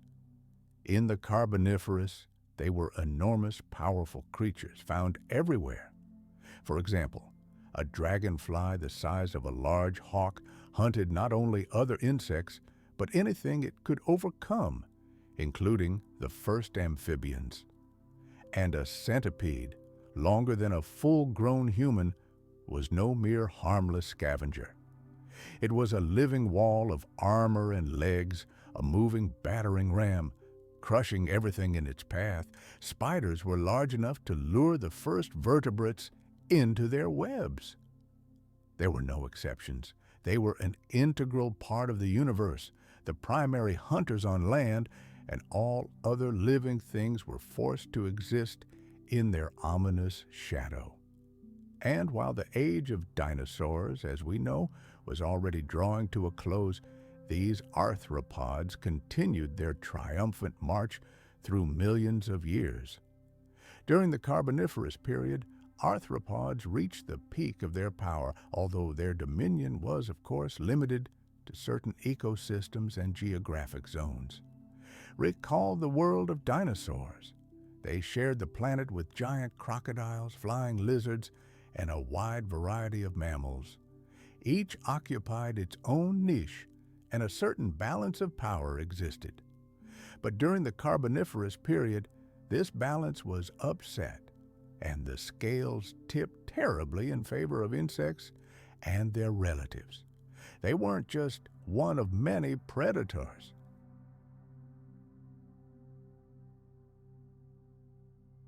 They became the undisputed rulers of the food chain. Their presence was felt everywhere, from the highest treetops to the deepest burrows and forest floor. Let's imagine this more clearly. In later eras, for example, in the Mesozoic, small mammals and lizards could always find refuge from huge predators. They hid in rock crevices, burrowed into the ground, or climbed trees. Of course, dangers awaited them there too, but the predators were dispersed, giving their prey at least some respite. Now erase that image. In the cold forest, such refugees simply didn't exist. Predators were everywhere. Danger lurked beneath our feet, buzzed overhead, peeked out from behind every giant fern. The sense of threat was constant, immediate, and absolutely inescapable. In the era when arthropods ruled the world, the laws of survival were completely different than in the age of dinosaurs. While size, brute strength, and speed were decisive then, in the Carboniferous period, survival depended on those who knew how to navigate a world filled with endless swarms. A single giant dragonfly, of course, couldn't compare in mass to a Tyrannosaurus rex, but in its own habitat, it was no less deadly and effective a killer. What made the situation even more terrifying was the incredible density of these predators. Imagine a forest draped in a giant web, a living canopy of buzzing wings overhead, and the ground swarming with armored bodies.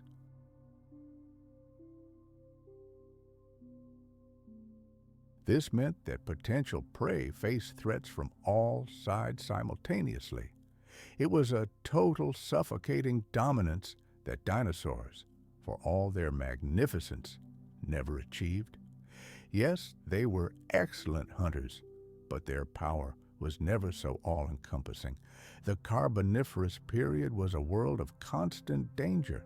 It wasn't just an arena where bloody dramas occasionally erupted. It was a state of constant, oppressive terror. Even the most powerful reptilians of the future couldn't survive on a planet so totally controlled by beings so alien to our understanding. And it wasn't just the predators themselves. The entire atmosphere of that time was permeated with sound. The endless buzz of wings, the grinding of chitinous shells, the constant rustling of thousands of bodies crawling along the ground and tree bark. It all merged into a single soundtrack that echoed through the forests and swamps. This aural landscape of fear was an integral part of everyday life, a constant reminder that somewhere nearby, a hungry killer was always lurking. To imagine the Carboniferous period is to imagine a world where the main predators weren't massive reptiles, but creatures we today consider nothing more than pests. Those very insects were accustomed to brushing aside once reigned supreme on this planet. No dinosaur could have imagined such a thing. In this world, teeming with movement and sound, silence didn't mean peace. Silence was a harbinger of even greater danger.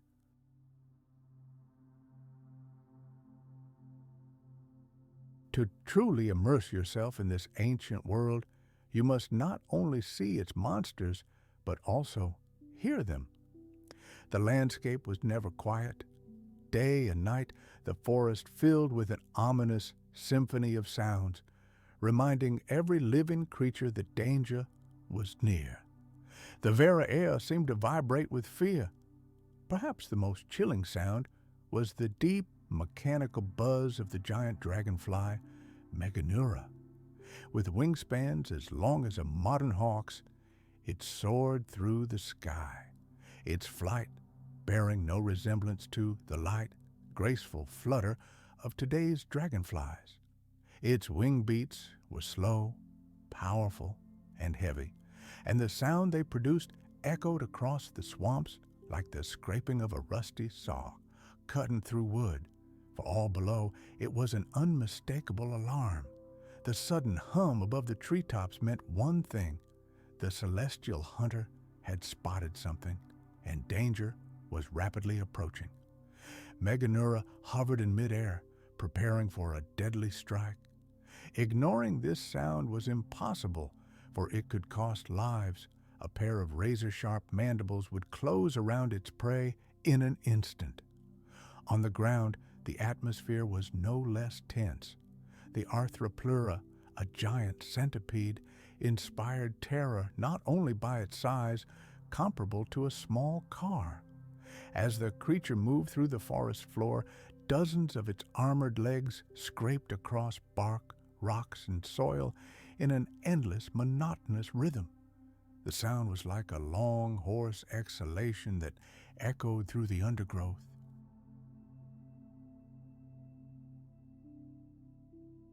Imagine standing motionless in the darkness, hearing this scraping grow louder and louder, aware that the body emitting it was longer than you. Even after the danger had passed, the sound lingered in the air, creating an oppressive sense of inevitability, like the march of something ancient and unstoppable. Between the deep rumble of wings and the rhythmic shuffling of feet, other sounds were audible, perhaps less loud, but no less ominous. The Carboniferous world was full of alarm calls. The snapping of giant scorpions' pincers clashing in ritual combat served as a dire warning. The barely perceptible rustling of leaves emitted by enormous beetles scurrying through the undergrowth. The gentle but incessant chirping of thousands of tiny insects swarming on the ground created a constant background sound. This jungle wasn't a quiet place. It was a relentless wall of sound, pressing in from all sides. For the first vertebrates just beginning to explore the land, every rustle was a message, and that message was, "You are not alone here." But the most unnerving thing about this world wasn't the sound itself, but its sudden absence. Silence in the Carboniferous didn't mean safety. It was a signal that something had gone wrong. A sudden lull in the forest, the cessation of the familiar clicking and buzzing, often signaled the presence of a predator, lurking and preparing to strike.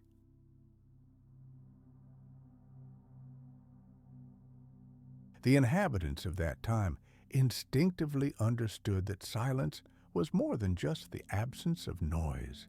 It was more dangerous than any scream, because it meant that all the familiar chaos of life had suddenly ceased for a single reason.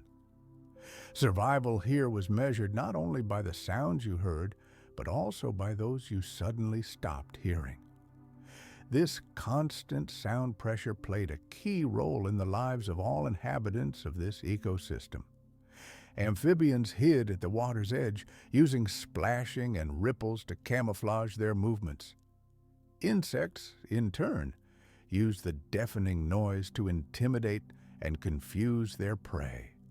Even plants contributed. Their endless forests created layers of rustling whispers that mingled with the animal chorus, making it virtually impossible to pinpoint the source of a threat. The Carboniferous world was an environment where the senses were always on edge. Every flutter of a wing, every scrape of a claw on stone, every sudden pause in the endless chorus, all were reminders of how difficult it was to survive here. The soundtrack of fear wasn't just background noise, it was woven into the very fabric of everyday life. And while these sounds shaped reality for those who lived in that era, they also underscore a simple truth that is becoming clear to us today. These arthropods weren't just part of the ecosystem, they were the ecosystem. Their sounds were like the heartbeat of the forest, signaling life, movement, danger, and rare moments of peace.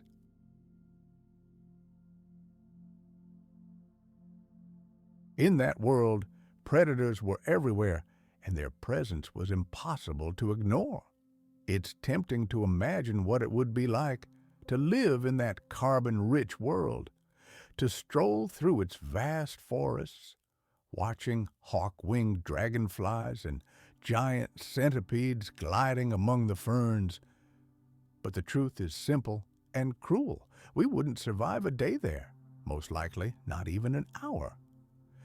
The first problem we would have faced was breathing.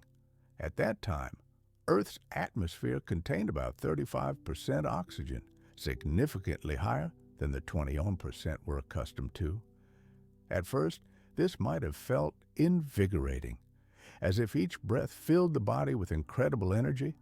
However, very quickly, our lungs would have experienced terrible discomfort. In fact, it would have been fatal. Inhaling oxygen at such a high concentration, even for a short time, would have triggered destructive processes in the body. Cells would have become filled with unstable molecules, which would have damaged tissue and internal organs. Oxygen toxicity would have set in rapidly. The lungs would have literally burned from the inside. Vision would have blurred, and the nervous system would have convulsed. The air that was supposed to give life would have turned into a deadly poison. But even if we somehow managed to adapt to this atmosphere, the environment itself would be hostile. Carboniferous forests were damp, dark, and filled with the heavy smell of rotting vegetation. The sticky heat would be oppressive.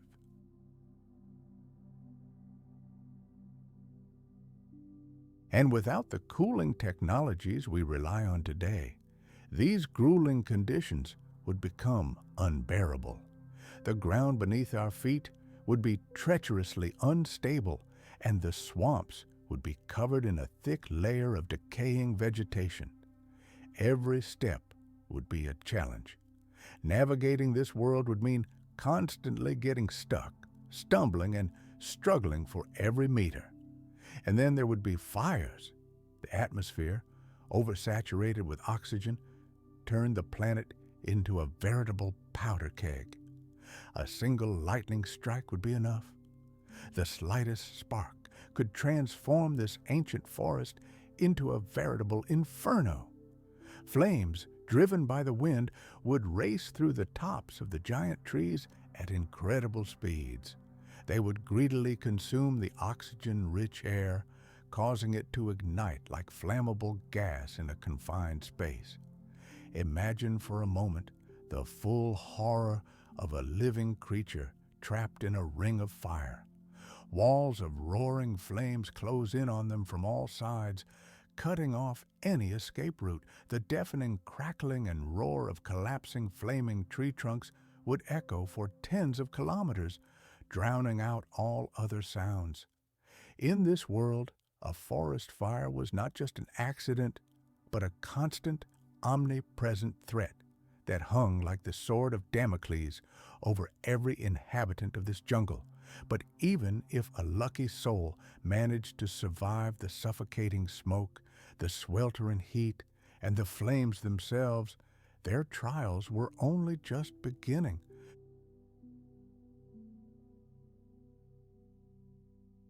For wherever they looked, true monsters awaited them. Behind every fern, under every fallen tree trunk, predators lurked. The giant centipede Arthropleura, clad in thick armor, could crush an unwary victim to pulp with its sheer weight.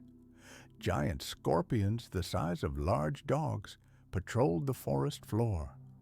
Their dark shells gleamed in the dim light, their pincers snapped menacingly, and their venomous tails were always raised, ready to strike. Giant spiders spread their sticky webs between the trees, creating traps so strong that even small vertebrates could become entangled. And hawk-like predators reigned supreme in the sky, scouting for any prey from above with eagle-like vigilance. If modern humans were to find themselves in this world by fate, they would instantly find themselves at the very bottom of a nightmarish food chain. Here, they would not be the pinnacle of creation, but merely defenseless prey. Unlike our distant ancestors who lived in far more balanced ecosystems, they would have no chance of adapting to this environment. His thin skin wouldn't have been able to withstand the stifling humidity. His reflexes would have seemed like a tortoise's slowness compared to the lightning-fast attacks of the local predators. His body couldn't cope with the toxic atmosphere or the constant threat of firestorms. This world was made for giants, not us.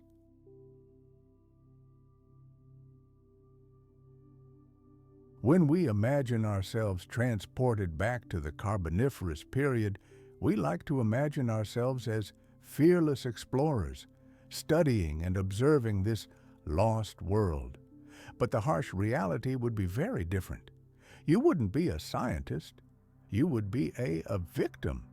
Every breath you took would bring you closer to death from the toxic air.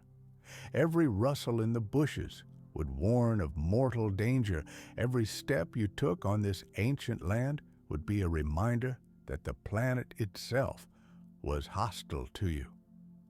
We're used to thinking of ourselves as a species capable of adapting to any conditions on Earth. But in the Carboniferous, all our renowned adaptability would have been useless. Our bodies would have failed us. Our instincts would have deceived us. And our minds would have been powerless to save us. In truth, we probably wouldn't have lasted even an hour. Life in this era wasn't a frozen museum piece. It was a constantly shifting battlefield. Every living creature was caught in a never-ending race for supremacy. It was an arms race, imprinted in biology itself, in bones, in skin, in the structure of lungs. Simply adapting wasn't enough, because any improvement in one species immediately provoked counter-changes in another. Each other in the ecosystem was forced to react. This struggle never subsided. It only grew more intense. For the first amphibians to venture beyond the relative safety of water, survival on land depended on radical changes to their bodies.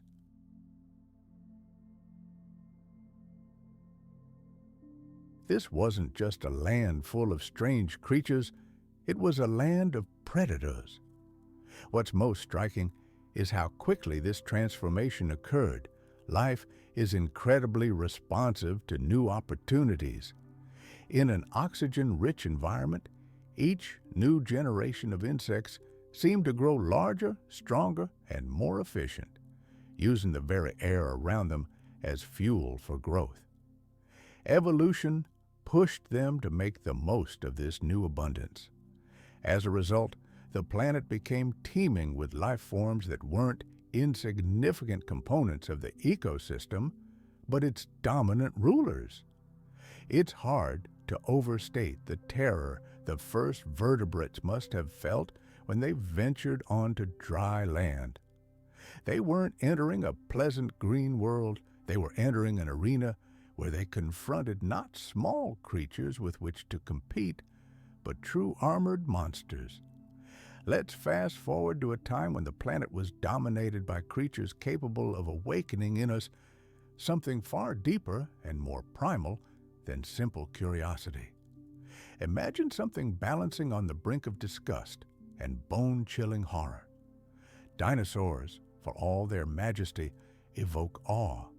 We can admire them like gigantic natural monuments, maintaining a safe distance in time.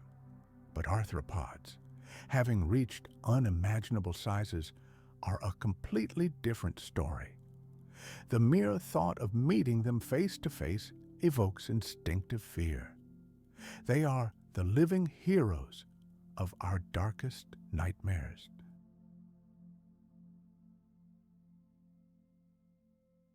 As the amphibians grew larger, stronger, and bolder, exploring new territories in the forest thicket, their predators followed suit. The giant dragonfly relied on more than just its enormous size. It developed keener eyesight, lightning-fast reflexes, and perfected deadly aerial attacks. Any amphibian that let its guard down in the open risked becoming a meal in a matter of moments. To counter this aerial threat, amphibians mastered the art of camouflage. They developed protective coloration and skin patterns that helped them blend perfectly with rotting leaves and tree bark. In the depths of the swamps, in the perpetual gloom and humidity, hidden life flourished. Some creatures hid in the mud. Others burrowed into the dense tangle of roots. Their survival now depended on their ability to remain invisible. But the arms race wasn't just between predators and prey. It also unfolded within species, in the struggle for resources and the right to reproduce. Male amphibians with more developed lungs could produce louder, more appealing calls, attracting more females. Insects with sharper claws or faster wings gained an advantage in hunting and, consequently, a better chance of procreation. Evolution in this hostile environment raced forward at breakneck speed. Any advantage, however insignificant, bestowed by natural selection was amplified by the constant dangers. Even plants were drawn into this global battle.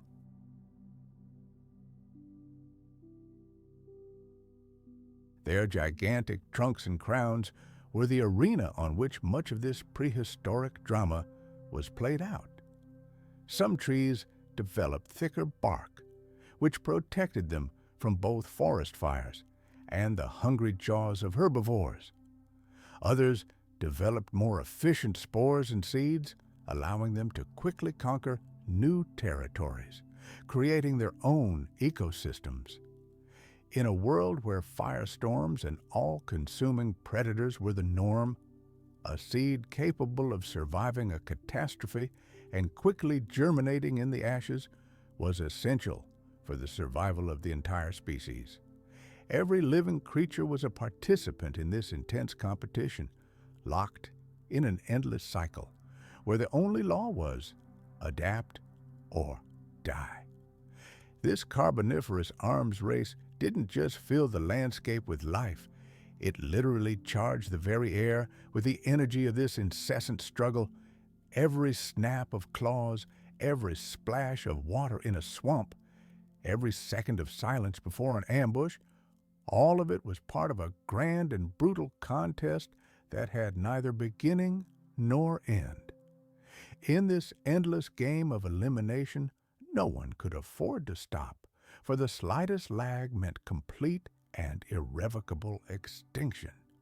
And so, from this seething cauldron of struggle and death, something entirely new began to emerge. The first reptiles. At first, they were small and inconspicuous, but they carried within them the seeds of the future, the seeds of a new era that would forever change the balance of power on our planet.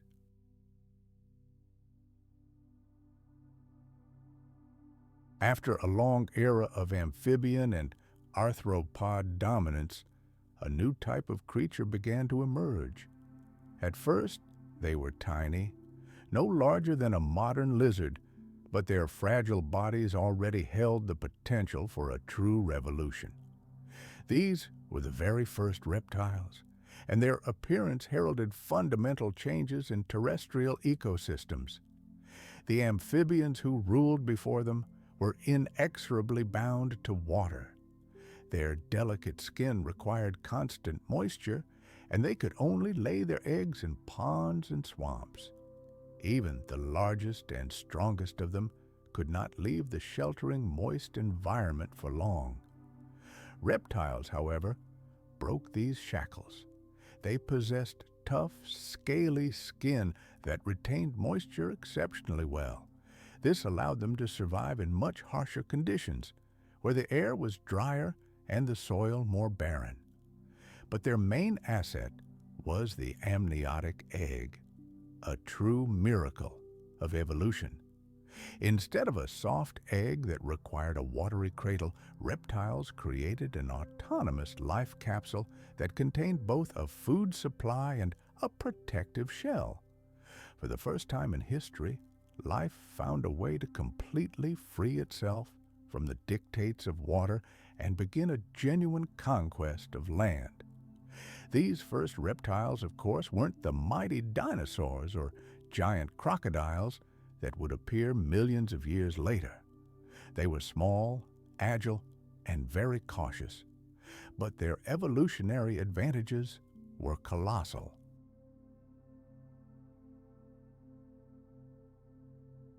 While amphibians were forced to stick to swamps and rivers, reptiles could venture ever further into the interior of continents, exploring new worlds inaccessible to their ancestors.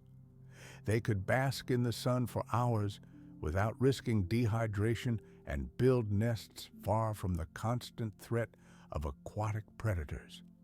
Their lungs were far better adapted to breathing the dense air of the Carboniferous world. The arrival of reptiles was a wake-up call for giant insects and other arthropods.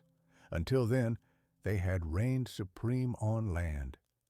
Amphibians were easy prey for them, soft-bodied and clumsy compared to the lightning-fast attacks of scorpions or the swarms of giant dragonflies. But reptiles were completely different. Their bodies were covered in robust scale armor, and their jaws were stronger, armed with teeth capable of biting through and crushing the chitinous shells of even the largest insects. For the first time in millions of years, arthropods encountered vertebrates that could give them a worthy fight, returning ferocity for ferocity. This turning point in the history of life did not occur overnight. For millions of years, reptiles remained just one of many threads in the complex tapestry of Carboniferous life. Giant centipedes, Arthropleura, still marched through the forests, and predatory Meganeura continued their hunt in the skies. And yet, despite this, the balance of power had already begun to slowly but irreversibly shift.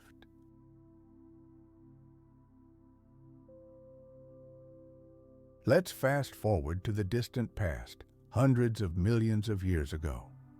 In that era, before the formidable might of dinosaurs reigned supreme, reptiles were not the rightful masters of this world. It was the Carboniferous period, the era of giant insects and boundless swampy swamps, the air above which trembled with the hum of wings and the rustle of countless claws. The reptiles had already taken their first steps, sowing the seeds of their future greatness. But for now, they had to remain in the shadow of the true giants of that era. And then, planet Earth itself intervened in this game of thrones. The atmosphere, which had once allowed this almost alien world to thrive, began to change irreversibly. The precious oxygen content in the air dropped, monstrous fires broke out with increasing frequency, and the colossal forests that had served as home to ancient monsters began to crumble and die. The world of the Carboniferous period stood on the very brink of the abyss. The reptiles had every chance of surviving and rising from these ashes, but for that to happen, the entire planet would have to burn to the ground. For millions of years, this world seemed eternal and indestructible. Impenetrable forests, like gigantic columns, propped up the sky on every continent. Insects grew to unimaginably monstrous sizes, and the first amphibians and reptiles sought their niche in this realm of gigantism.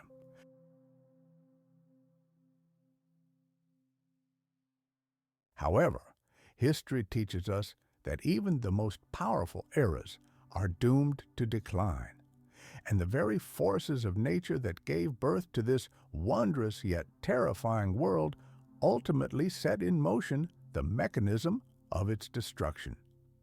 The collapse crept up unnoticed. It began with subtle changes in climate and atmospheric composition, but quickly escalated into a cascade of catastrophic events that forever changed the face of life on Earth. The air, once oversaturated with life-giving oxygen, was transformed. For much of the Carboniferous period, its concentration reached an incredible 35%. This allowed giant arthropods to thrive, but it also caused frequent, devastating fires. However, the Earth is a living, breathing organism in constant flux. The delicate balance of gases in its atmosphere is directly dependent on the rise and fall of entire ecosystems, and the vast swamps, the cradle of this era, themselves became the gravediggers of their own world. As tons of plant matter accumulated and sank underground, turning into future coal, carbon dioxide levels in the air began to rise steadily. The climate began to change, and the entire world was plunged into an era of global instability. The once dense evergreen forests that covered the land like a continuous carpet began to wither and fade. Vast swamps dried up, and what had once been a thriving habitat turned into lifeless, parched wastelands. When these colossal forests collapsed, they took with them the main source of oxygen.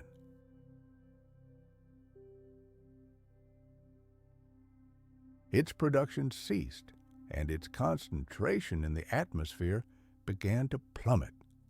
A world that had seemed a cornucopia of plenty suddenly lost its foundation. Creatures whose lives depended entirely on these forests were left without food and shelter. For the giants of the Carboniferous period, this was a death sentence. Arthropods like Arthropleura thrived in oxygen-rich air. Their huge, heavy bodies demanded precisely these conditions. Their very respiratory system was directly tied to high oxygen levels, which entered the body through specialized breathing tubes called tracheae. When oxygen levels plummeted, their gigantic bodies simply ceased to function. What had been their greatest evolutionary advantage became a fatal weakness. The enormous insects and centipedes that had reigned supreme on land began their slow journey to extinction.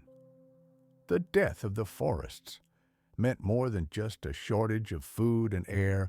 It tore the entire food chain, the entire complex web of life, into shreds. Amphibians, once the first to venture onto land, desperately fought for survival, watching their native swamps turn to dust. Many species simply couldn't adapt to the new harsh conditions, and they too began to disappear one by one. Fires, already frequent, became even more devastating in this parched world. A lightning strike in a parched forest no longer simply scorched a clearing. It destroyed entire weakened ecosystems, turning vast tracts of land into lifeless ash.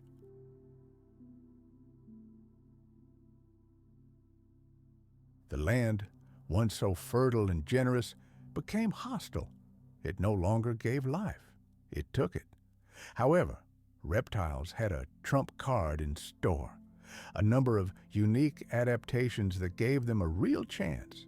Their tougher, scaly skin and, most importantly, hard-shelled eggs that didn't rely on water allowed them to withstand conditions that would have been lethal to delicate amphibians. As the giant insects dwindled in size and their dominance waned, reptiles began to slowly but surely take over. Their survival, of course, wasn't guaranteed, but their incredible resilience and adaptability paved the way for them to thrive, even as the world around them crumbled and died. The end of the Carboniferous period was not a sudden catastrophe like an asteroid impact. It was a long, agonizing process of extinction that slowly wiped the old world from the face of the earth. Step by step, this quaint, oxygen-rich paradise turned into a bleak, lifeless desert. Monsters that seemed eternal gradually grew smaller, weaker, and finally vanished forever. Life was changing, and the future was already setting the stage for new rulers. But this was only a prelude to the greatest upheaval in the history of the planet.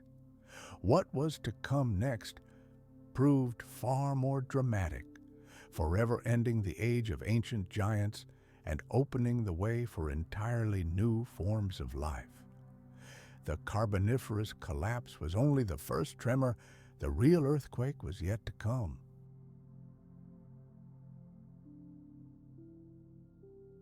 Ancient forests were a cradle for monsters, but as the atmosphere shifted, so did the rules of the game. The book of life on Earth was rewritten. For millions of years, insects and other arthropods reigned supreme. Their massive bodies were supported by air that was thicker and more oxygenated than it is today. But as the life-giving gas dwindled, their size too began to shrink, and what had once been a terrifying monster vanished into the undergrowth, leaving behind only a pale shadow of its former glory. Science offers a simple explanation for this, and it lies in how insects breathe. Unlike us, they don't have lungs capable of actively inhaling and exhaling air. Instead, oxygen passively enters their bodies through a network of tiny tubes that run throughout their bodies. This system works well for small creatures, but the larger an insect gets, the more difficult it is for oxygen to reach the deep tissues. During the Carboniferous period, when the atmosphere was 35% oxygen, these tubes carried enough gas to support even dragonflies with a wingspan larger than a modern hawk. However, when oxygen levels dropped to the 21% we're accustomed to, this body structure simply stopped working. Gigantism became physically impossible. Changes occurred slowly over hundreds of thousands of years, and creatures that relied entirely on high oxygen levels failed to adapt. Large insects could no longer emerge.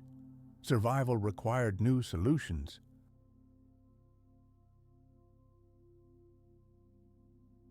After all, in essence, these are the very same insects and centipedes that we instinctively avoid today, but enlarged to a scale that the mind refuses to accept. This is one of the reasons why this era is still shrouded in an aura of primal fear. We often forget that fossils of giant arthropods are not as common in museum displays as dinosaur bones. The skeleton of a colossal sauropod, towering from the ceiling of a hall, makes visitors stop in awe, raising their heads. But what about its ancient neighbor on the planet? A modest, flat imprint of a giant dragonfly or centipede etched in a piece of rock. It doesn't possess the same stunning power, though it is a portal to an equally as wondrous and alien world. However, from a scientific perspective, these fossils tell a story every bit as important as any dinosaur skeleton. They serve as a stark reminder that gigantism is not an eternal rule of nature, but only a temporary, generous gift that can be revoked at any moment. The conditions that gave birth to these monsters are long gone. As atmospheric oxygen levels began to decline, the giants began to disappear, leaving behind only pale shadows of their former might.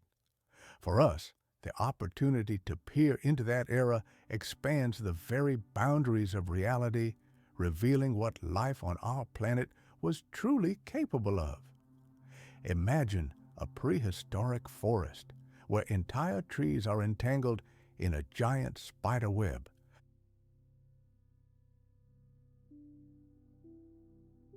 Giant centipedes, once longer than a human, could no longer deliver oxygen to their countless muscles. Scorpions the size of house cats, which dominated the forest floor, lost the very advantage that made them apex predators. And the kings of the sky, dragonflies like Meganura, gradually shrank until their distant descendants evolved into the graceful and fragile insects we know today. The world that had spawned monsters had suddenly robbed them of their strength. The disappearance of the giants completely altered the balance of power on the planet. Arthropods were the top predators on land, but their fall paved the way for new contenders for the throne. These were the reptiles. With more efficient lungs and a stronger skeleton, they began to thrive where insects had failed. Their eggs, no longer confined to drying swamps, allowed them to spread across new, harsh landscapes. Over time, these still small reptiles would become the ancestors of creatures we can barely imagine.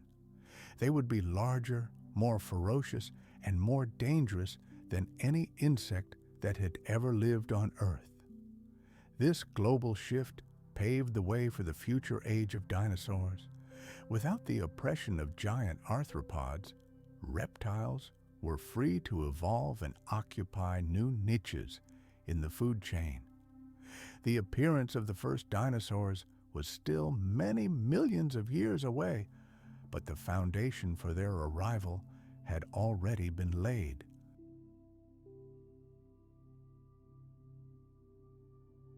The disappearance of ancient insects created the very ecological void that made their emergence possible. The reign of the monsters ended, but it only paved the way for a new kind of ruler. Imagine the change. Imagine the silence that fell over the forests as the roar of giant wings overhead faded.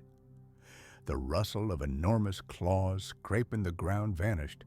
A world once filled with terrifying, colossal predators suddenly became less oppressive, less dangerous. And yet, for the creatures that lived in that era, this change was no relief. It was a mass extinction. With the death of each giant, entire food chains collapsed, and with them, dozens of other species vanished into oblivion. The Earth was freed from one nightmare only to set the stage for another, even greater. The shrinking of insects was not a temporary phenomenon, but the final and irrevocable verdict of nature. Oxygen levels would never again rise to those exorbitant heights. The age of colossal arthropods, which had once dominated, was gone forever. Their descendants survive to this day, but only as tiny replicas, a living reminder of a time when the very air was so dense it could spawn true monsters. And while forests continued to die and the atmosphere sought a new equilibrium, the world stood frozen in anticipation of change.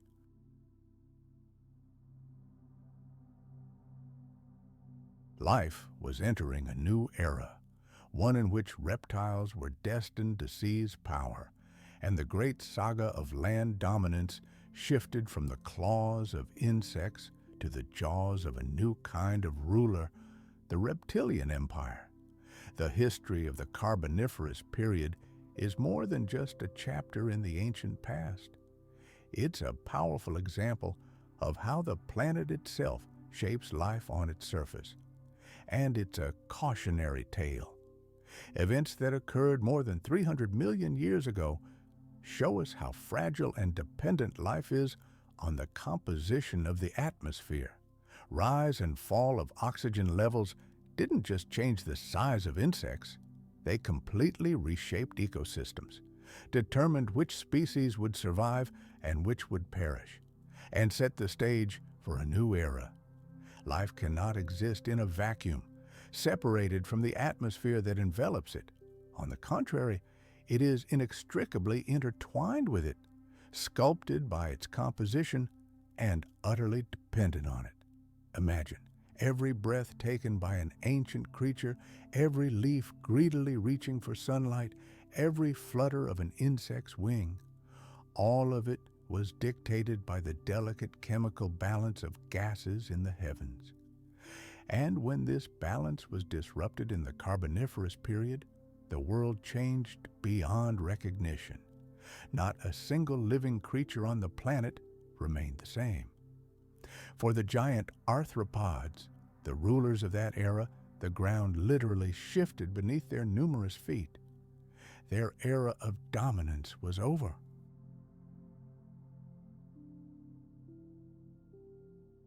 Amphibians, suffocated by the new conditions, waged a desperate struggle for survival. In this turmoil, reptiles entered the picture, coolly seizing the window of opportunity. A seemingly insignificant shift in atmospheric gas balance resulted in tectonic shifts for all life on Earth. The concentration of oxygen and carbon dioxide in the air during the Carboniferous period underwent colossal changes, and this event forever rewrote the history of evolution. Now, fast forward to our own time. Looking at our own planet, we see frighteningly familiar processes, albeit in a different guise. Human activity is changing our atmosphere at a rate unmatched by many past natural disasters. Carbon dioxide levels are rising faster than at any time in millions of years. Temperatures are steadily rising. The face of the world's oceans is changing, and entire ecosystems are already bursting at the seams under this monstrous pressure. The lesson of the Carboniferous period is crystal clear. Air is not just a silent backdrop to the drama of life. It is one of its main characters. And when it changes, all living things have only two options: adapt or disappear. These parallels are truly thought-provoking. In that distant era when ancient forests actively oxygenated the atmosphere, they created a paradise for some organisms and a living hell for others. It was then, during the Carboniferous period, that an unprecedented rise in oxygen levels gave birth to a strange and deadly world.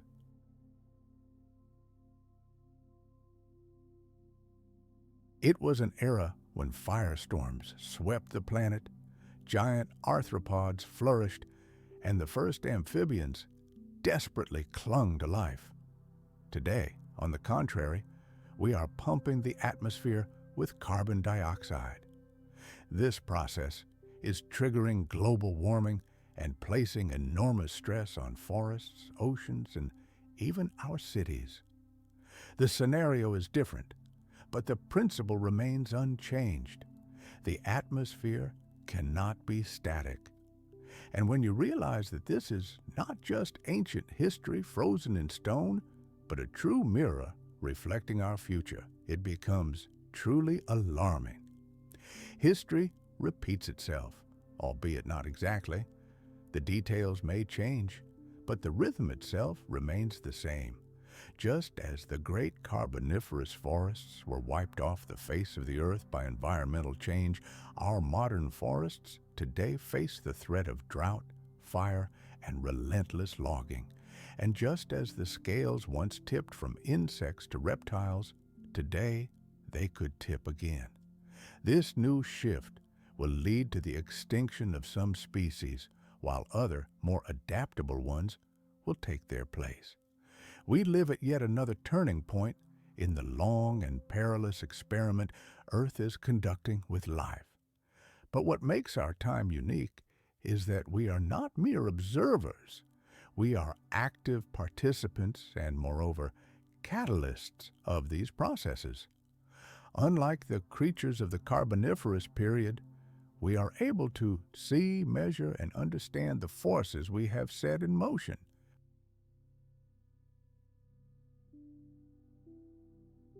We can track rising CO2, document climate shifts, and predict their dire consequences. However, this knowledge alone is no salvation. On the contrary, it only deepens the weight of responsibility that rests on our shoulders. The great lesson of that ancient era is that the atmosphere is never passive. It is a creator. It molds entire worlds, gives birth to monsters, orchestrates mass extinctions, and clears the stage for those who come after. Life then managed to adapt, but at a terrible price. Today, as we watch the changes unfold, we ask, what if life fails this time? And if it does, into what strange form will it transform? And will there be a place for us in this new world? As Earth continues its journey, its history leads us to the next chapters of its turbulent past, where survival and destruction intertwine in an endless dance of creation and destruction. Looking at the Carboniferous period as a whole, one truth becomes clear. Land was no safe haven. It was a living nightmare. Every inch of forest floor, every bog in the swamp, every tangle of roots and rotting leaves literally teemed with creatures that pushed all conceivable boundaries. Their bodies were supersaturated with oxygen, making them huge and aggressive. Evolution had shaped their limbs into deadly weapons, and their numbers were such that escape was pointless.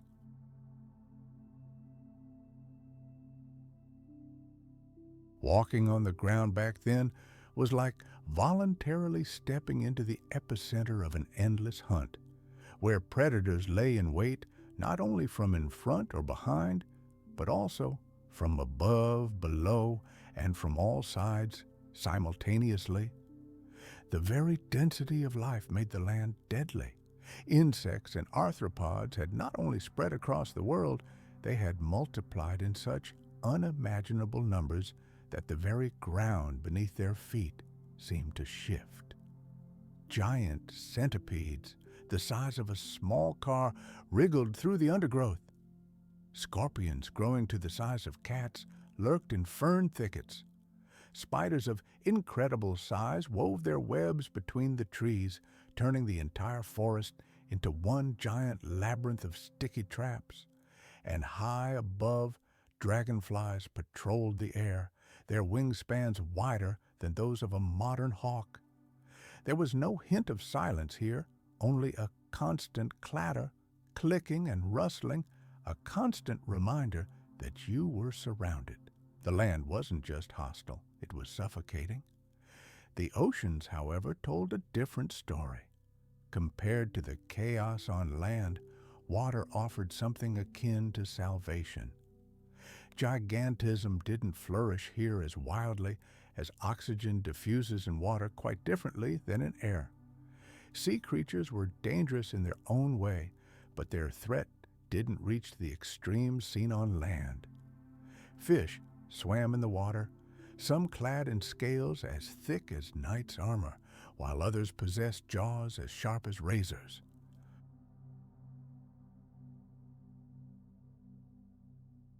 But none of them could compare to the countless hordes of terrestrial arthropods. For early amphibians, water became a veritable refuge. Here, they could hide from predators too unwieldy to pursue them in the shallows. In the water, they found refuge from the firestorms that swept through the oxygen-saturated forests. It was here, in the depths, that life flickered, seeking respite. This astonishing reversal of security is what makes the Carboniferous period so special. In every other era of Earth's history, the oceans were the locus of the greatest terrors. From the armored predators of the Cambrian seas to the giant marine reptiles of the Mesozoic, water was often home to the planet's most fearsome hunters. But during this single chapter of deep time, the balance of power flipped. Everything was reversed. It was the land that became unbearable. It was the ground beneath our feet that hid mortal danger, not the waves lapping the shore. For scientists, this anomaly reveals a profound connection between life and its environment. Safety isn't a constant. It fluctuates depending on the forces that shape ecosystems. When the air became heavy with oxygen, terrestrial organisms mutated into forms that expanded their survival limits to the limits of the imaginable. Meanwhile, the oceans, protected by their own chemical balance, remained relatively stable. As a result, the planet seemed to turn inside out, and refuge could be found not in forests or caves, but beneath the water.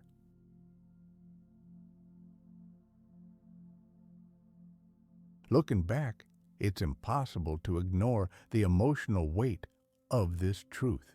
The Carboniferous period was perhaps the only time in Earth's history when the ocean was a safer bet.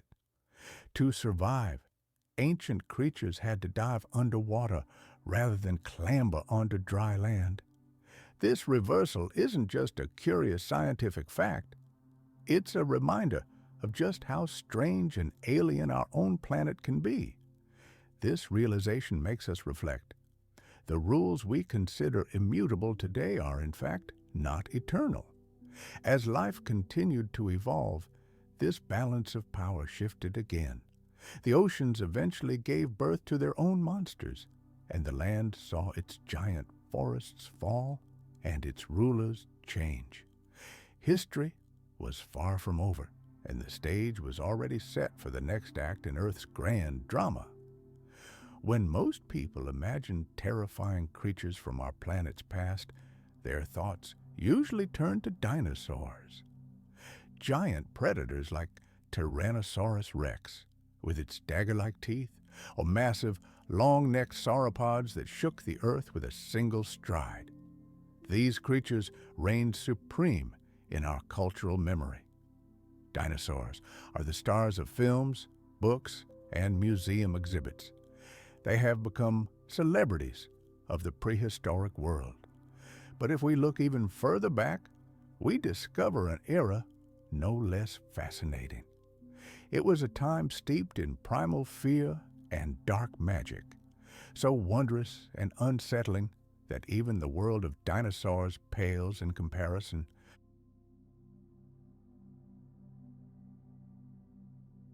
We're talking about the Carboniferous period, a forgotten era of horror, when the greatest monsters weren't giant reptiles, but arthropods with countless legs and eyes, reaching truly incredible sizes.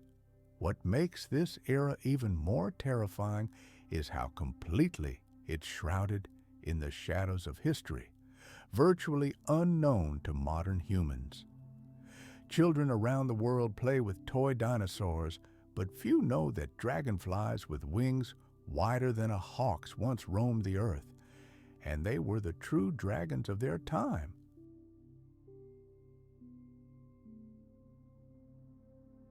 Where the air is filled with the hum of dragonflies like the roar of modern power tools, and across the forest floor, like living, armored logs, centipedes of incredible size crawl.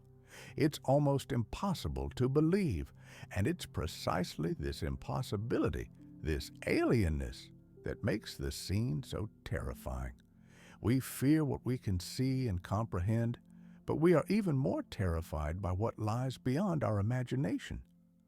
Dinosaurs, no matter how huge and menacing, still fit into our picture of the world as gigantic animals.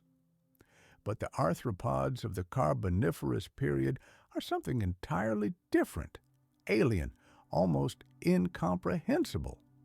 They are too similar to ordinary insects, which already make many of us uneasy. But here they appear in such colossal forms that any struggle for survival next to them seems utterly hopeless. This is why the Carboniferous cannot be regarded as a mere footnote in Earth's history.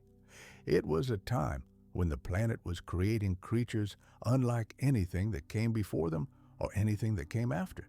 If dinosaurs inspire awe, then these more ancient giants inspire primal terror. And fear, in many ways, is a far more powerful and enduring emotion. These were true monsters, ruling every corner of the earth, occupying every ecological niche, and overwhelming with their mere appearance. They were the terror that defined their era, and the deeper we delve into the past, the more we understand. Their legacy has not been erased without a trace.